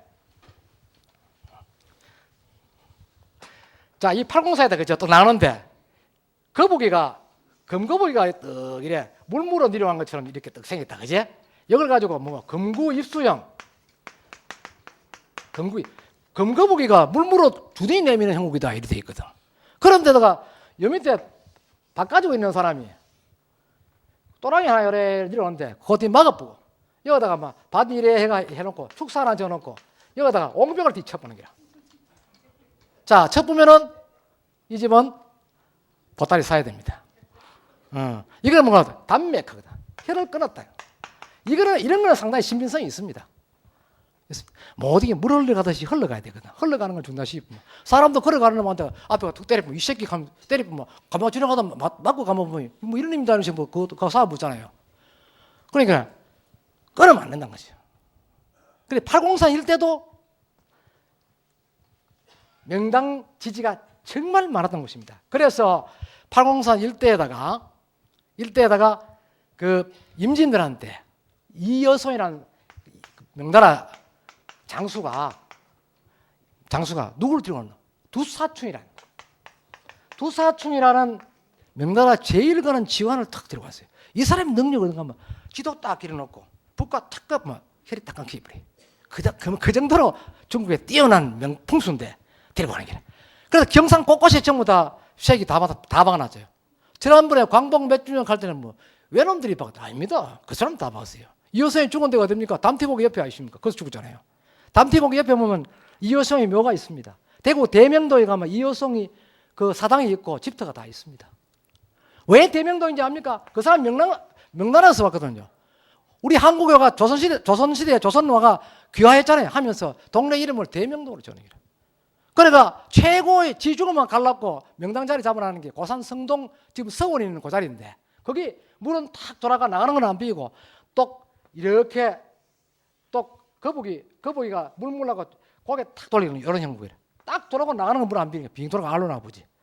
용어다가 묘를 설라고 했는데 남부 정윤소 있는데 거기서부터 걸어가 시시 올라 아들 데리고 왔는 길이라 나이 한 7, 80대가 걸어 올라가다가 올라와 보니까 그 아닌 것 같고 너무 아프는 것 같고 기억이 전국에 다니면 화장기를 많이 나는 그래. 요로 그래 영강 정강 내영강처럼 빠꾸기야 내가 다 내려왔다가 또 올라갔다가 그 내가 신 한 컬에 다 떠라는 거야. 가다가 이 양반이 막 숨이 차가 죽어버렸어. 숨이 차가 죽었다 해서 그 고개를 담티 고개다. 이거 가래 끓을 담자거든. 가래 끓었던 그래가 죽었다 해서 담티 고개입니다. 그 아들이 담티 고개 올라가다 여도 죽었지 그래. 요 옆에다가 묘를 딱 써줬는 거라. 아니 묘가 있습니다 실제. 이 전설이라고 싫어합니다 이거는. 그런 게 있는데 이 팔공산 그 일대에도 이 여성이나 두 사촌이가 곳곳에다가 전부 혈을 다 끊었어요. 혈 끊는 데가 엄청나게 많습니다. 우리가 가면 유한을 볼 수가 있습니다. 이렇게 가다가 산이 가다가 붕쿡 이렇게 가다가 이렇게 되고 대만 갓바위 올라가다 이렇게 가다 이쪽을 탁 보면 산이 잘 나가다 푹 이렇게 꺼지는 게 있습니다. 그런데 혈을 다 끊는 것이죠. 그리고 그 진량 담원동에서 앞산 떡 보면 산이 이래 가다 볼록 이래 돼 있습니다. 영화지 이거 끊어보면 이거 끊어보고 인물이 안 나온다 그러잖아요. 본래는 인물 많이 그 동네 이름이 뭔가 담원동이다. 공부 많이 하는 사람이 많다. 담원 밑에 문천 공부하는 사람이 내려오는 게 마침 그 냇물 흘러오는 같이 흘러내린다 하니까 얼마나 큰 인물이 나겠습니까? 그 소리 듣고 놀래가지고 덤벙 끌어보니까 그다음부터는 뭐 문천이 몸만 생기지 아무도 안 생기는 거예요. 네, 그 왕사만 저거 묻고 사는 거예요. 처음에는 담원동 위에 뭡니까? 심운동 삽작시자입니다. 삽작문을 여는 것이다. 삽작문을 여는 것이 열고는 그 다음에 공부하는 것이기라. 그 인물이 쫙 나온다 기라. 하양 한교로 공부하러 가는 사람이 아침에 학동들이 마치 큰 냇물이 흘러가는 것처럼 보인다 해서 어른들이 저 마시는 문천동 하자 이렇게 한 겁니다. 그런데 팔공산 일대에 그러한 짓들을 했다는 것이죠. 그리고 팔공산은 또 원효대사하고 의상대사와의 설화가 참 많이 남아 있습니다. 원효대사는 누굽니까?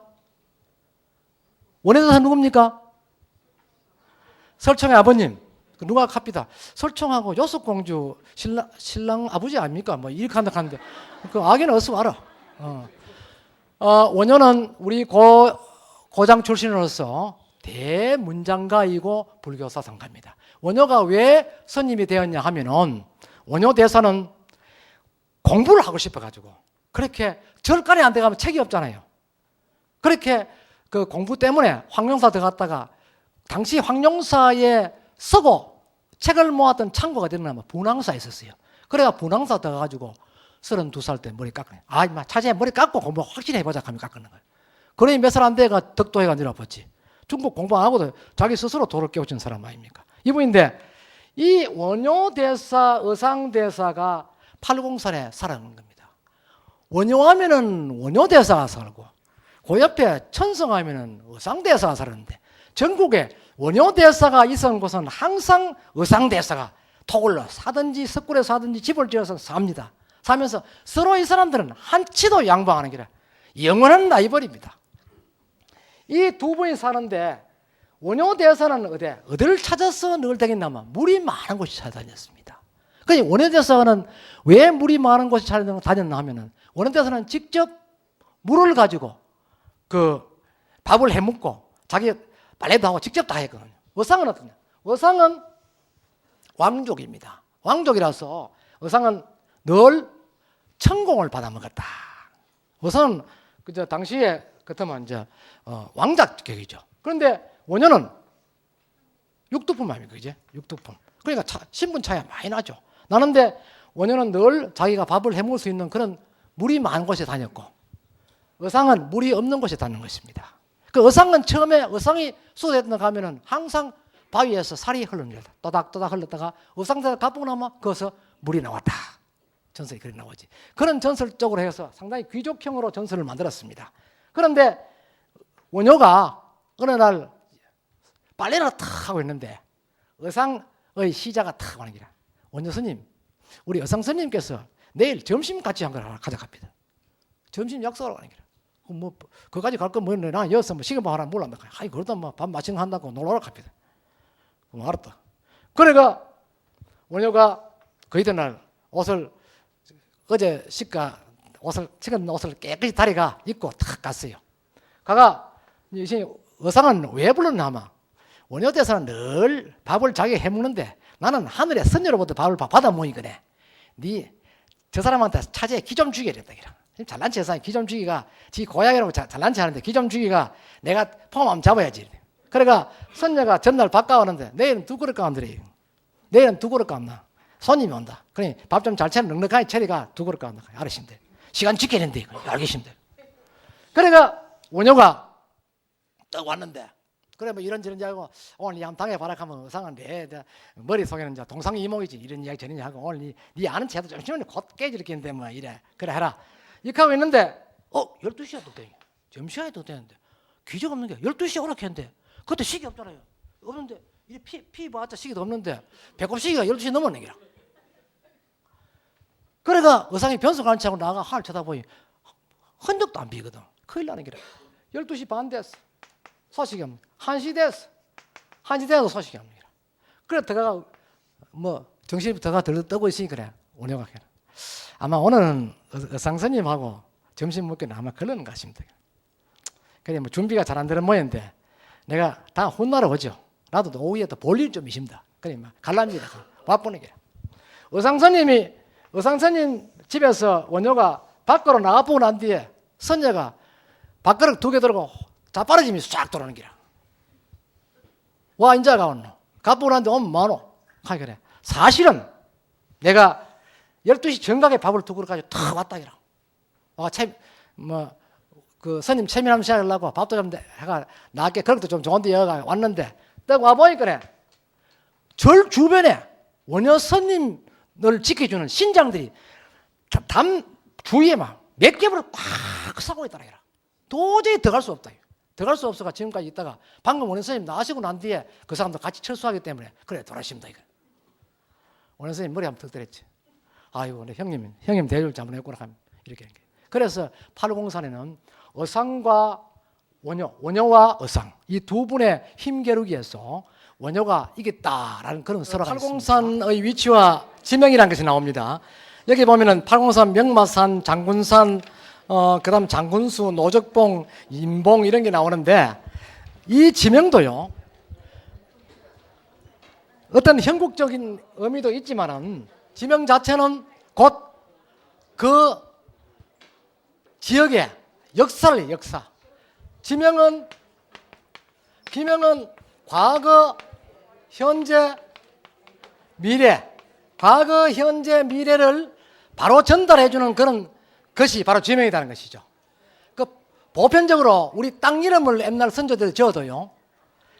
현재 입장에서 어떤 사건을 보고 그 동네 이름을 짓는가 하면요. 앞으로 미래에 닥쳐올 어떤 상황을 예견해서 지명을 짓기도 한다는 것입니다. 그리고 또 과거에 어떤 일들이 있었다, 지났다는 것을 어떤 상징적으로 표현하기 위해서 땅 이름을 짓는 경우도 있다는 것입니다. 그런데 여기 보면은 804는 명마산이다라는 것이에요. 명마산. 명마산이다. 이 명마산이 뭐냐? 말이 울었다는 사입니다. 그죠? 왜 803 일대에 올라가는 첫 봉우리가 명마산이냐? 명마산 위에는 또 장군봉이거든. 장군봉. 장군봉 위에는 관봉. 관봉 위에는 인봉 이렇습니다. 그런데 왜 명마산이라 했느냐 하면은 말이 울었다는 것입니다. 누구 말이 울었겠습니까? 김유신. 또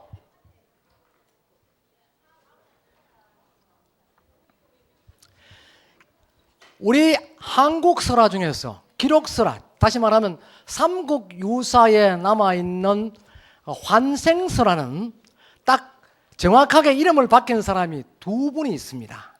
한 분은 누굽니까? 김대서인. 김대서인은 전생이 아주 먼 살은 비령병이었죠. 그리고 환생에서는 대상이 돼요. 대상. 요새도 국무총리 그죠? 됐다. 이 사람이 환생해서 뭘 했습니까? 절을 2개나 창건 또는 중창건을 했는 거예요. 그 불국사하고 석굴암을 중창을 했다. 그런데 이 사람은 그것만 지었냐? 아닙니다. 또 처음에 석불사란, 지금은 석굴암입니다. 석불사를 창건하기 전에 뭘 지었느냐? 장수사라는 절을 지었는 거야. 왜 장수사라는 절을 지었냐 하면은 김대성이가 죽어서 환생을 하고 대상에, 신라의 대상인 김문양의 아들로 태어났는데 너무나 높은 사람의 아들로 태어났기 때문에 포신하게 컸거든. 그러니 걸공부도 많이 했지만은 사냥을 아주 즐겼다고 합니다. 그런데 이 사람이 늘 사냥을 했는데 하루는 곰을 한 마리 탁 잡았는 거야. 이 곰을 잡아가 기분 좋다고 대포집에 앉아가 그 친구들하고 신바람나게 한잔 먹다가 잠이 들어버렸어. 꿈에 이 곰이 탁 나타나, 죽은 곰이 딱 꿈에 나타나는 기라. 나타나가 김대수한테 왕 겁니까? 나는 니한테 잘못된 게 하나도 없는데 내 가만 잘 사는 나를 와 니 죽이뻔 놈이라. 내가 다시 곰으로 태어나가 환생해가지고 니를 잡아먹겠다 이렇게 된 거야. 네가 죽이기 전에 내가 니 잡아먹을 한다 이렇게 된 거예요. 그래 김대성이 꿈에도 딱 생각해보요. 내가 환생했는데 해보니 이렇던데 곰도 환생할 수 있다 하는 생각했는 거야. 아이고 큰일 났다 기라. 쌀리 돌아가고 꿈에 막 꿀 앉아 비르는 기라. 막 비르는 기라. 비니까 곰이 하는 말이 그러면 나의 영혼을 위로해 줄 수 있는 절을 지어줄 수 있겠느냐 라고 했습니다. 지어주구만. 절 짓고는 스님을 하나 고정배치해가지고 늘 나를 위해서 추성공양을 하도록 해줄 수 있겠느냐? 해주겠다. 그러고 또 깨보니 꿈인기라. 꿈이라도 김대성이 보통 사람 같으면 우리 같으면 뭐 모르니 전생 없이 모르니까 그러니까 꿈인데 뭐 아이고 오늘 꿈 되게 악몽 꿨다. 빨리 가 꿈 먹자 이렇게 할 건데 그 길로 그 곰을 무덤을 만들어 주었습니다. 또 술과 음식을 차려서 큰 죄를 지내고 잘못을 뉘우쳤던 것이죠. 그러면서 이 사람이 절을 지었습니다. 그 절을 지어 주었던 최초의 절이 장수사예요.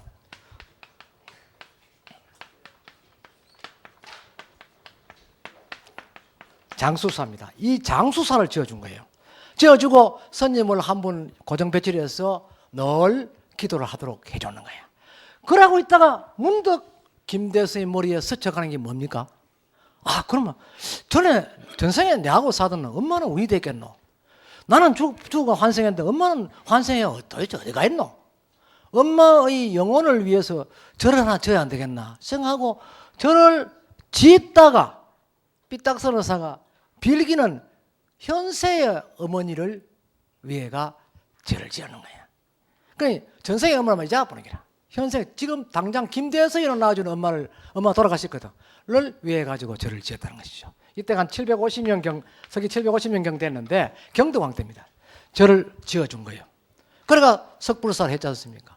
그러고 나니까 경덕왕이 그 불국사가 뭉개져 보는데 당신 대상시키 줄 테니까 당신 책임지고 절 복원을 해라.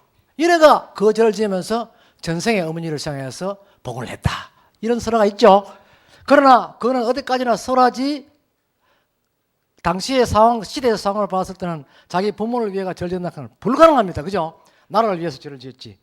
그런 한 김대성의 전생 후생 설화가 있고 또 한 사람은 누구냐 하면은 김유신입니다. 삼국유사 김유신 상중하에 보면은 김유신은 전생에 고구려의 일관 추남이란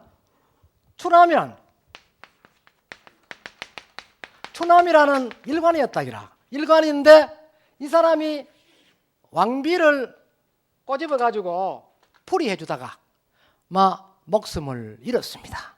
임금은 그 추남이가 정확하게 지적을 했는데도 임금이 오판했어요. 역사는 오판이 많아. 그래가 추남이를 사형식이라 했는데 뒤에 알고 보니까 자기가 잘못했거든. 급히 추남이를 들고 온다라 했는데 그래가 심부름 가던 군졸이 뒤에 깃대를 달고 말통을 막 하는데 바람이 많이 불어가지고 막 깃대 누르면 막 중지하라고 하는데 망나니 이게 칼 품고 이러다 보니 막 이렇게 했었거든. 빨리 철학하는 줄 알고 날려버린 거야. 땡강 떨어져 버린 거야. 죽어버렸어. 추남이가 죽었다. 추남이가 그날 밤에 설화 구조가 비슷하죠. 그날 밤에 고구려 왕한테 그 장수왕으로 알고 있습니다. 왕한테 나타난 겁니다. 나타났어요. 보장왕. 보장왕, 장수왕, 보장왕, 장수왕. 여하튼 그 훨씬 앞이네. 예. 그런데 그 임금 앞에 나타나서 나는 당신을 위해서 평생을 충성하고 이랬는데 왜 당신 그 아내 말만 듣고 나를 억울하게 죽였느냐? 나는 당신이 위해서 죽었으니까 신라의 만노군인 김서연 장군의 아내인 만명 부인의 몸을 빌려서 나는 신라의 장수로 태어나겠다 이렇게 했습니다. 그러니까 왕이 깜짝 놀란 거죠.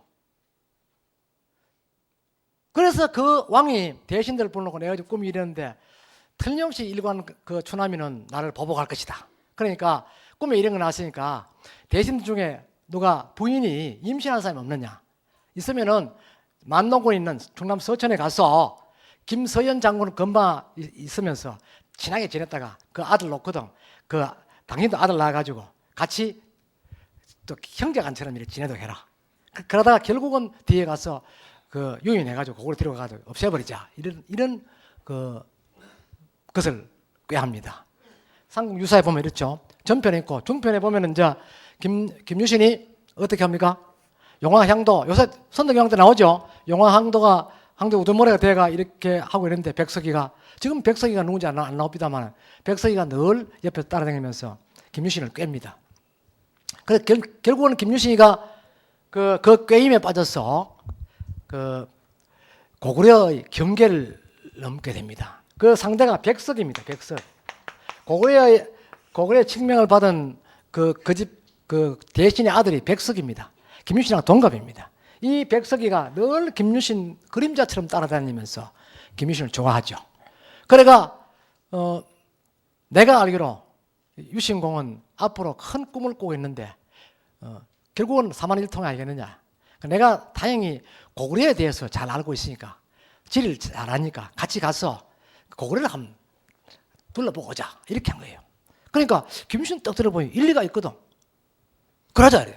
그래가 김유신하고 말을 타고 옵니다. 말을 타고 오는데 일설에는요. 삼국 유사에는 어디나 영천에 고라천을 넘었을 때 문득 한 여인이 나타났다. 나타났는지 잠시 쉬고 있는데 여인이 나타나서 김유신 보고 손을 까딱까딱 올라오라. 김유신이 따라가 보는 게 여자 부르니까 가보는 기라. 가보니까 또 다른 두 사람이 나타나서 김유신을 보고 절을 하더라. 하면서 하는 말이 나는 신라를 지키는 호국 여신이다. 당신은 지금 백석이라는 자에게 꼬임을 받아가 고구려로 좀 넘어가는데 당신이 고구려 국경을 넘으면 비무장에 넘어갔기 때문에 거기에 숨어있던 자객들에 의해서 당신은 목숨을 잃는다. 우리는 신라를 위해서 당신을 그렇게 죽게 두지는 못한다. 그러니까 다시 되돌아가라. 그 내가 당신을 어떻게 믿고 되돌아가느냐 하니까 그 여인들 셋이 영험함을 보였다라고 삼국 유사는 기록이 되어 있습니다. 그런데 유사 말고 이와 연결된 설화에 보면은 장소가 고라천에 있는 그 영천의 소재지 지역이 아니고 어디냐? 불굴사 입구. 그래서 갓바위로 올라가는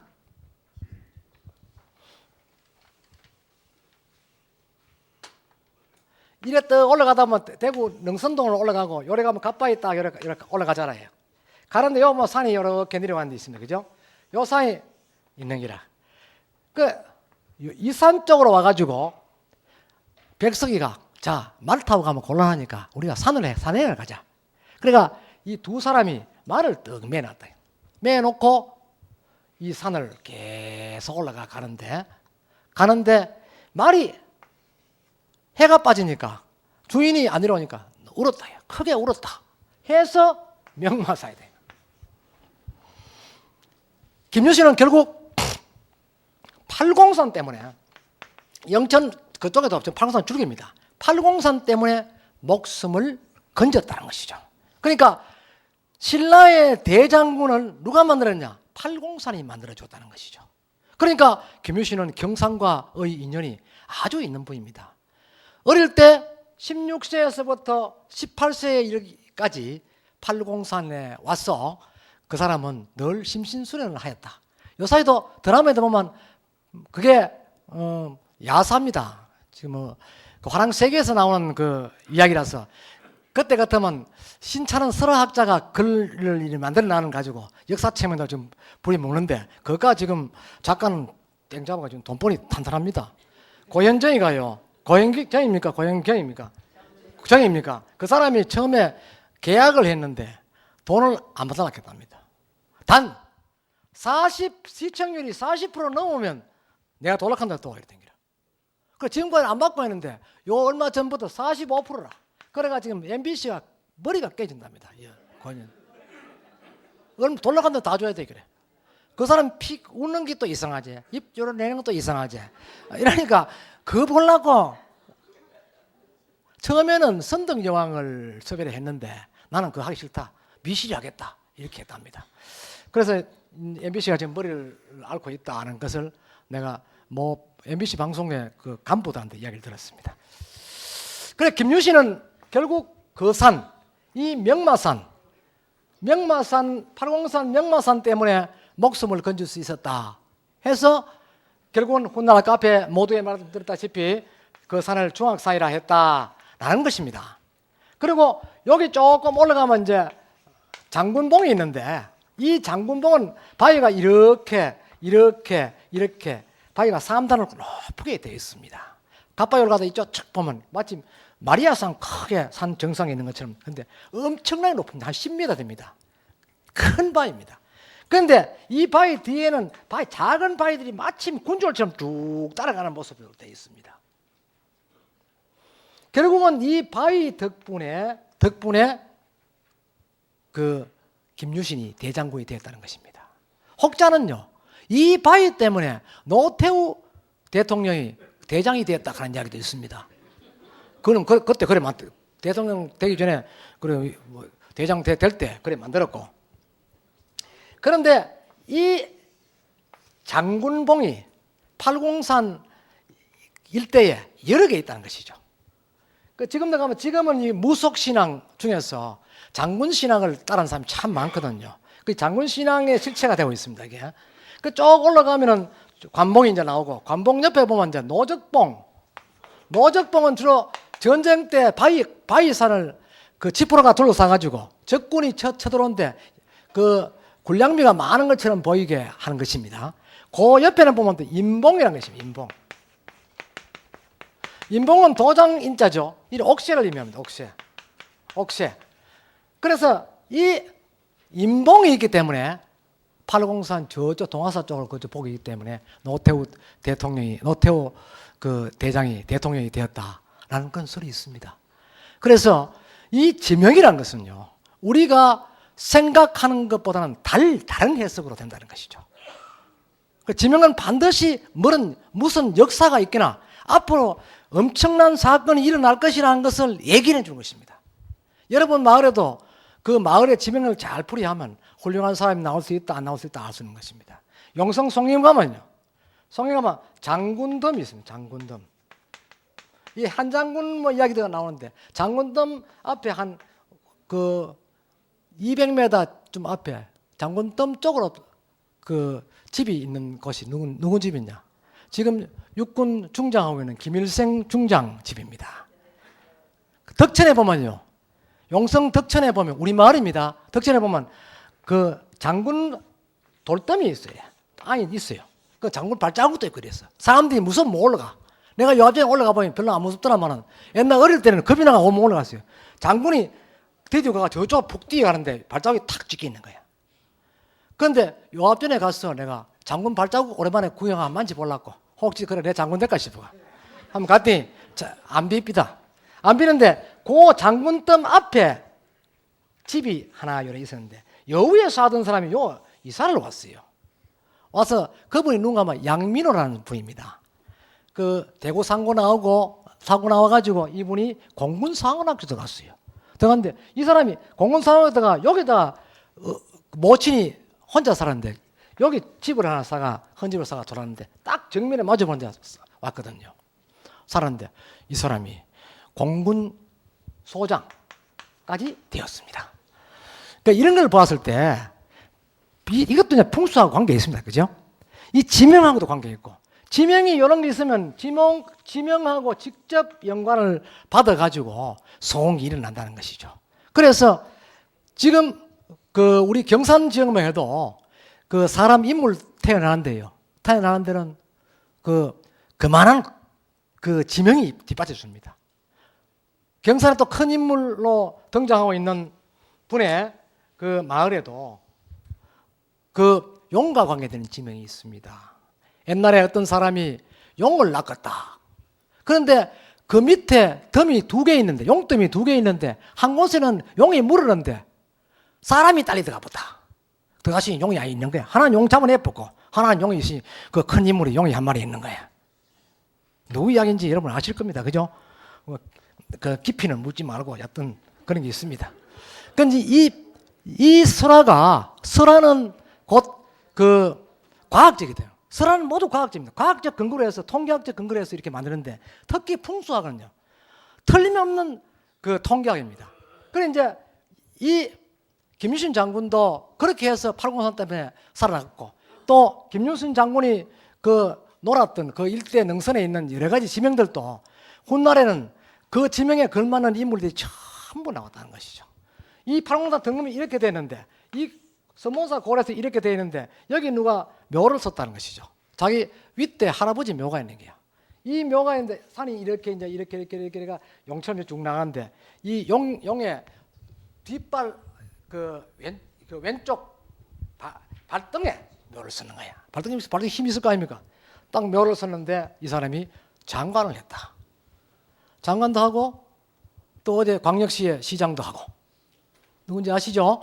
예. 그런 사람이 있는가 하면은 아까처럼 멀쩡한 할매묘 잘 되고 있는 할매묘 파티비가 네, 집에 가는 수도 있고 또 쓸데없이 그래 놔뒀더니 어느 날 문득 산불 나가지고 그 자기 운이 다 했다는 것입니다.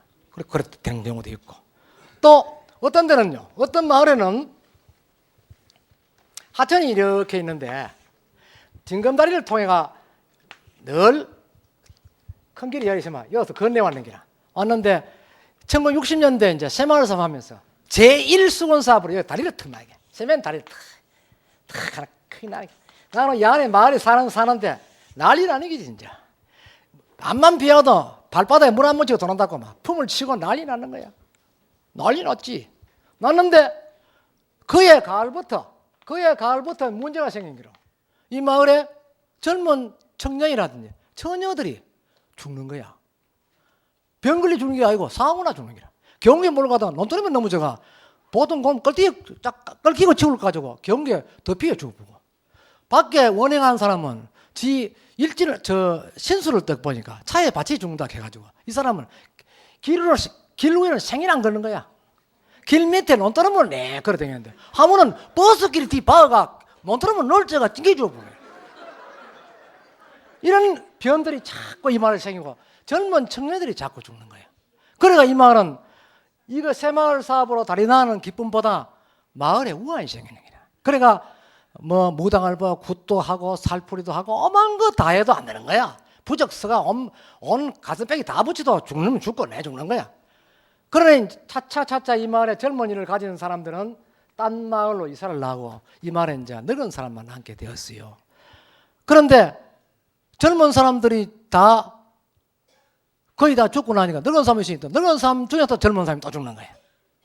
그러니 이 마을에는 막 침울한 거죠. 그럴 때 마침 이 마을에 어떤 도인이 왔어. 와가 이 마을이 왜 이러냐? 그러니까 무슨 일인지 모르는데 여튼 이 다리를 놓고 나니까 그때부터 내 이런 일이 생긴대. 그러니까 이 풍수가 도인이 뒷산에 올라가 탁 이래 높은 데서 탁 이렇게 보고 내려와가는 하하 이 드나도 큰일 나기 싫다. 그래 내려와가 왜 나가면 옆에다가 큰 돌을 세우고 그 위에다가 뚜꺼비 상을 만들어가요 얹어놔라. 그러면 다소 도움이 될 겁니다. 이렇게 한 겁니다. 그래서 마을 사람들은 어디든 간에 한번 해보자 하면서 뚜꺼비를 2마리 만들어 2마리 해가 한 마리씩 탁 나는 거야. 나놓고 이 사람은 갚아오는데 그 말이 일리가 있는지 그로부터 별다른 일이 없는 거야. 사고가 안 나는 거야. 아슬아슬하게 넘어가고 아슬아슬하게 넘어가고 뭐 경우에 운이라 하다가 꼴발락 하다가 바로 잡아가고 요래 하는 거야. 그래 했는데 이 1년 지내고 2년 지내도 사람이 안 죽는 거야. 그러니까 2년 만에 이 마실에 동장, 새말지어자, 수현 씨름 사람들 다 이쪽 마을에 사는 도인집에 딱 가는 기라. 어르신네가 처방해 준다 했더니 말이 사고도 안 나고 이제 좋은 일만 찾고 있습니다. 너무 고맙습니다. 그러면 뭐 각종 그 곡식 같은 거 이렇게 해가 갖다 주는 기라. 그러니까 도대체 어르신들 왜 비방을 했건데 그걸 방비할 수 있었습니까? 물으니까 내가 이 산에 올라가 보니 그래. 이게 떡 보니 거슬리더래요. 떡 보니 다리를 떡 일어나는데 다리 난가 이래 이런 것만 이런 것만 난간 가에 이런 식으로 뭐 세면 같은 멋지게 한다고 이래 하는 게야. 이렇게 했는데 이걸 멀리서 떡 보니 어떤 모양을 보이나 하마. 이 기둥이 이렇게 되는데 뭐 이래 하는 게 또 큰 지네가 기도는 것처럼 이래 보이더라 이지. 그런데 지네가 이 마실에 들어오면 지네는 원래 젊은 피를 좋아하거든. 젊은 사람을 해친다 이지. 돌아오는데 이 지네가 돌아오니까 지네를 막아낼 수 있는 설화적 그 대항자는 누구 하면 뚜꺼비인 거야. 뚜꺼비. 그 뚜꺼비를 여기다 앞에 하는 걸 2마리 다리 교가 하나마다 더 봤더니 이 지네가 못 들어오는 기라. 우리 한국 사람에 보면 지네하고 뚜꺼비하고 싸우면 둘 다 독품고 죽었다 하는 이야기 들었죠. 그거를 이 사람이 상상해서 설화를 상상해서 풍수적 비방을 해서 이 마을 사람들은 그를 피해 나갈 수 있었다는 것입니다.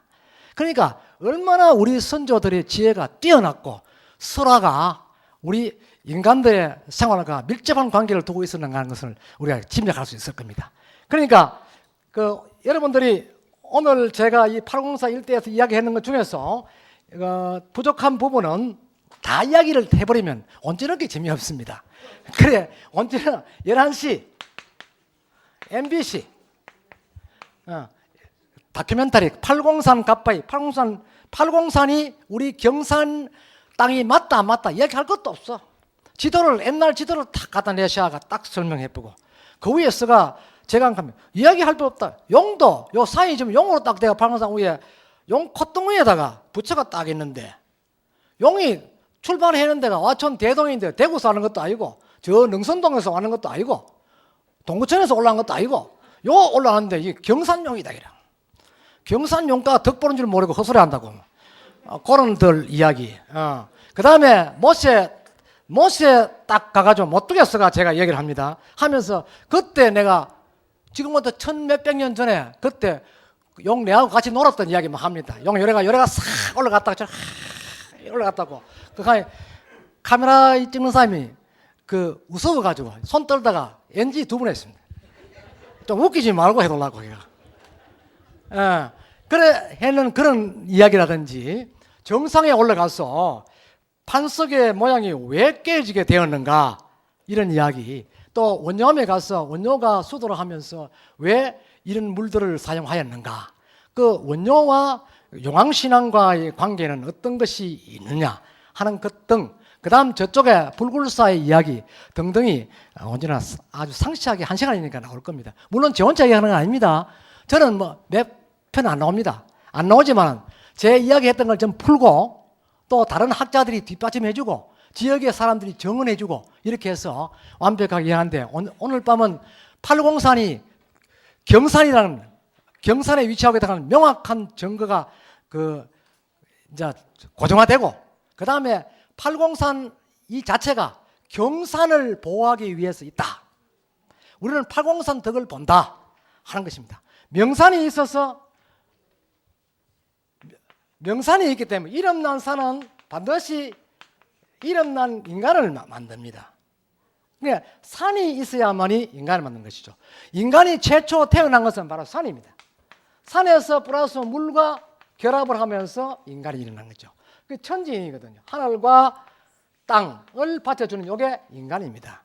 그래서 이 땅은 곧 이것이고 땅을 받쳐주는 이 부속된 공간은 산입니다. 그래서 여기에서 이제 또 음양 오행이 이제 들어서죠. 그러니까 이 팔공사는 아주 오묘한 점이 많다는 것을 현장을 통해서 여러분들 이해하시고, 이제 시간도 좀 흘렀으니까 여러분들 실무적으로 생활하는데 실무적으로 필요한 띠동물과 그 궁합, 이 관계는 어떤 것이 있는가 하는 것을 제가 오늘 최초로 공개를 합니다. 선화적으로 공개를 하기 때문에 아주 도움이 될 것입니다. 여러분들 필요하신 분은 메모를 하시고 그 철학관에 가서 10,000원, 20,000원 안 줘도 알 수 있다는 것이죠. 그러니까 강의를 잘 들으면 되고, 제가 이 책을 출판을 했는데 책이 저한테 한 10권 정도 여분이 있습니다. 필요한 분들은 오셔도 구할 수가 있습니다만은 다 드리지 못하기 때문에 오늘은 드리지 못합니다. 자, 우리는 12가지의 12지를 통해서 인생의 기륭을 점친다 합니다. 왜? 남과 여, 그냥 플러스와 마이너스가 결합한다는 결합을 하기 때문에 이 결합에서 새로운 어떤 인간체가 구성된다는 것이죠. 그러니까 이 인간체는 하나 공통적인 사회가 형성된다는 것입니다. 하는 데서 원만하게 이루어지려면은 그 플러스 마이너스가 원만하게 맞는 사람끼리 맞아야 된다. 그리고 삼합이라 해서 친구끼리도 세 사람이 놀러 가면은 요 사람이 띠가 궁합이 맞아가 삼합이 되어야 싸움을 한다는 것이죠. 산에 멀리 등산을 했는데 두 사람은 관계가 괜찮은 띠고 한 사람은 관계가 좋지 않은 그런 띠가 있는 것 같으면 한 사람은 늘 왕따매 들고 왕따매 들다 보면 세 사람이 늘 싸우는 거야. 산에 등산을 가는 게 하루 종일 싸우다 오는 거야. 근데 가는 아침에 출발할 때 우리 등산하고 내려오면서 대포 먹고 좀 이따가 회 한 소리 하고 멋있게 놀자 올라가다가 중간에 가다 삐져가 다 내려와 본 거라. 뜻이 안 맞아가. 이것도 궁합이다. 친구를 사귀더라도 궁합에 맞는 사람을 해라. 그리고 여러분들 옆에 앉아도 다음 주부터 앉을 때 당신 띠가 뭡니까? 물어보고 앉아요. 띠 앉은 사람끼리 아니면 괜히 이쪽에 지그럽고 말이지. 그렇대. 이게 누가 지어냈냐? 그게 아닙니다. 통계학적으로 한 것입니다. 예를 들어서 궁합을 따지는데 안 좋은 궁합이 있습니다. 6가지가 있습니다. 12개 중에서 안 좋은 게 6가지인데 따져보면 다 안 좋습니다. 자, 닭띠. 닭은 여명을 밝힌다. 여명. 그죠? 여명을 밝히는데 여명이 밝기를 싫어하는 동물이 뭡니까? 호랑이. 그렇지. 호랑이입니다. 호랑이는 밤새 지가 잡아먹고 좀 잡아먹고 배부르면 사람도 좀 처리해가지고 옥황상제 말도 좀 듣고 이래야 되는데 닭이 새벽 4시에 딱 울어보니까 지금 3시 40분까지 열심히 해가지고 막 따라가다가 닭 울면 수다배 탁 써보니 쫙 가다가 탁 써보니 끝이라. 더 일을 수행하지 못한다. 그러니까 호랑이와 닭은 안 좋다는 것이죠. 그죠? 그 다음에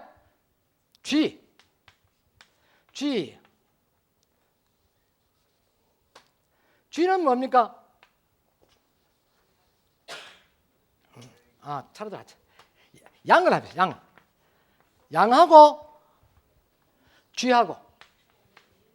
양하고 쥐하고는 양은 순하고 쥐는 꾀가 많고, 그죠? 꾀가 많잖아요. 꾀가 많은데 양은 순한 대신에 양은 배설물을 자주 넣는 기라. 아무 데나 오줌 제일 싸보고 안 가리고 막 싸보는 기라. 기죽이 채나도 안 돼, 이거는. 그래, 이 양은 생각 없이 배설물을 내는데 이 배설물이 줄줄줄 흘러가 쥐 몸뚱이에 떡 붙어본다. 쥐 몸뚱이가 썩어버려. 실험해 보십시오. 오줌 받아가지고 똥오줌 섞어가 받아가 여기다 딱 해놓고 쥐 새끼가 후쳐 이거 몸뚱이에 묻혀보여 대반 죽어봅니다. 그 다음에 뱀하고 개라. 뱀은 뭡니까? 환생의 동물이거든. 뱀은 늘 1년에 2번 환생합니다. 뱀은 1년에 2번 허물을 벗는데 허물 벗을 때 제일 약한 기라. 사람도 아기 때가 제일 약하죠. 아기 금방 나는 엄마가 제일 약하죠. 그런데 뱀이 허물을 한 반턴쯤 뱀이 이래 가는데 요까지 허물벗어 딱딱 이래 대가리 이래 내미는데 개가 지서뿐만 다 죽어본다는 것이죠. 자, 뭐 시간이 좀 상당히 부족합니다. 제가 그 다음 기회에 이런 것들을 멋지게 이야기를 한번 하겠습니다. 시간이 지금 약속이 돼 있어 가지고 미안한데 다음 기회에 제가 1시간 정도 특별 강의를 한번 해드리겠습니다. 자, 오늘은 형편상 여러분들하고 이야기는 요점으로 해야 되겠습니다. 오늘 밤에 꼭 보시고 다음 기회에 보신 소감 한번 꼭 전해주시기 바랍니다. 여러분 고맙습니다.